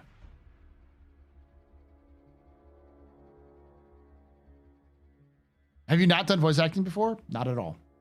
I have very minimal voice training when I was in college. I minored in theater, and so part of the requirements that the theater program I was in did was that every single person, whether they be stage crew, costume design, set design, actors, all of them had to be experienced in all of the other fields. So actors had to learn how to do lightings and build sets.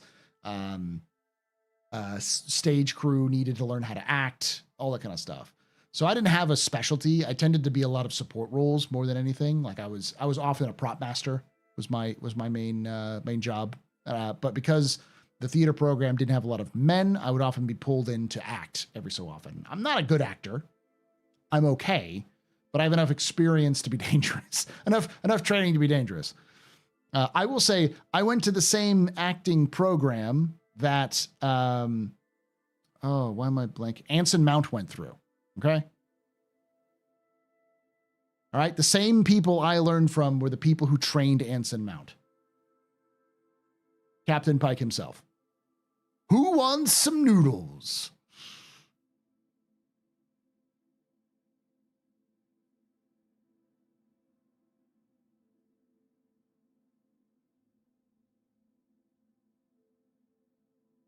Black Bolt himself. Yeah. Yep.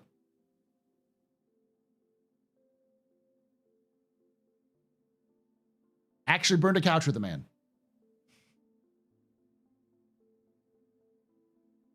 The quintessentially American accent is the California accent. The one that every person does, every actor does when they try to do an American accent from, outside of the US is the California accent.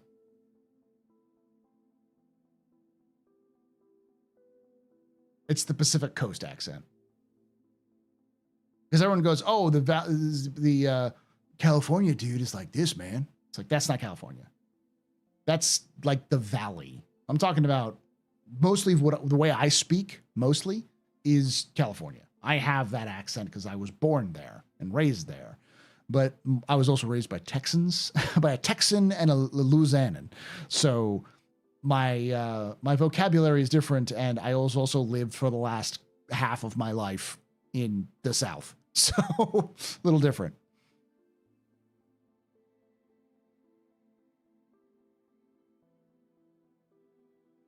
Like the, oh my God, that's very Valley.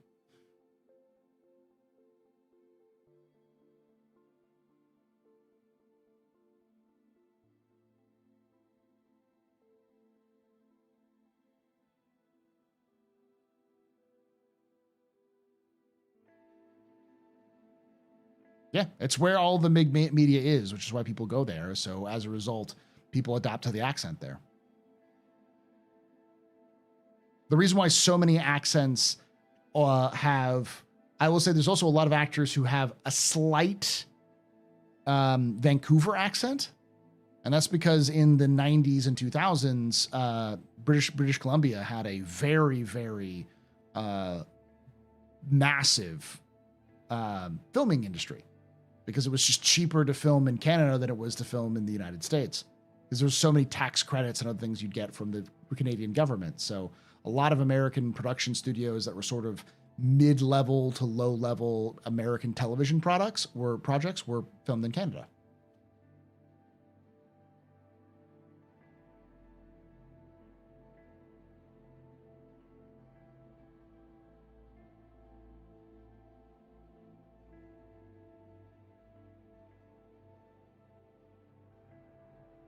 Like Stargate and Dark Angel. Expanse. Most of the Expanse scenes on Earth are filmed in Toronto, I want to say. Not in BC, but it's filmed in Canada.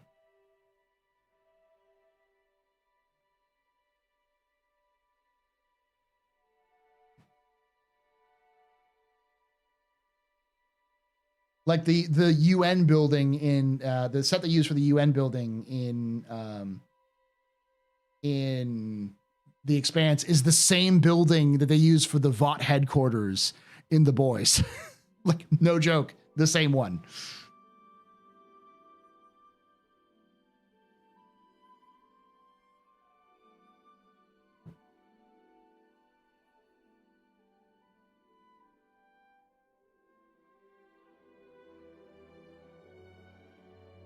Yeah, all of Stargate SG-1's planets look the same because they're all in Vancouver. Deadpool was filmed in Vancouver. Well, that makes a little bit more sense because, like, Ryan Reynolds is Canadian, so.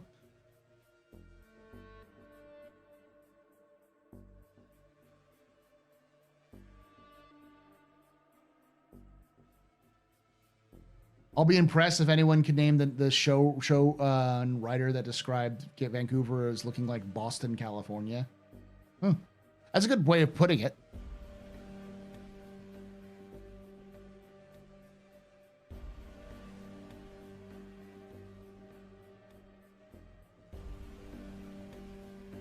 So, to wrap this back to Star Citizen, when Squadron 42, the movie, is released, or the Star Citizen television show is made, looking at you, Vancouver.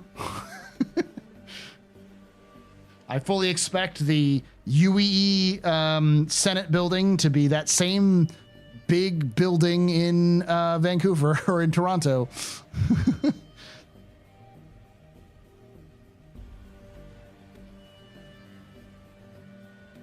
And we welcome it here. Thanks.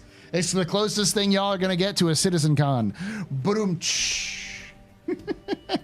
Star Citizen, the motion picture.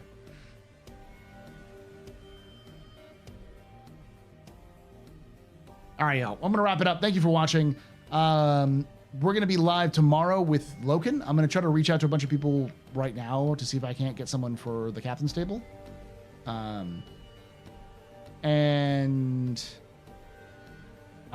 It'll be this captain's table this week is going to be on the narrative of Star Citizen, the story of Star Citizen. We're going to talk a little bit about what CHG's already done, where they're going, what is the story of Star Citizen look like this year.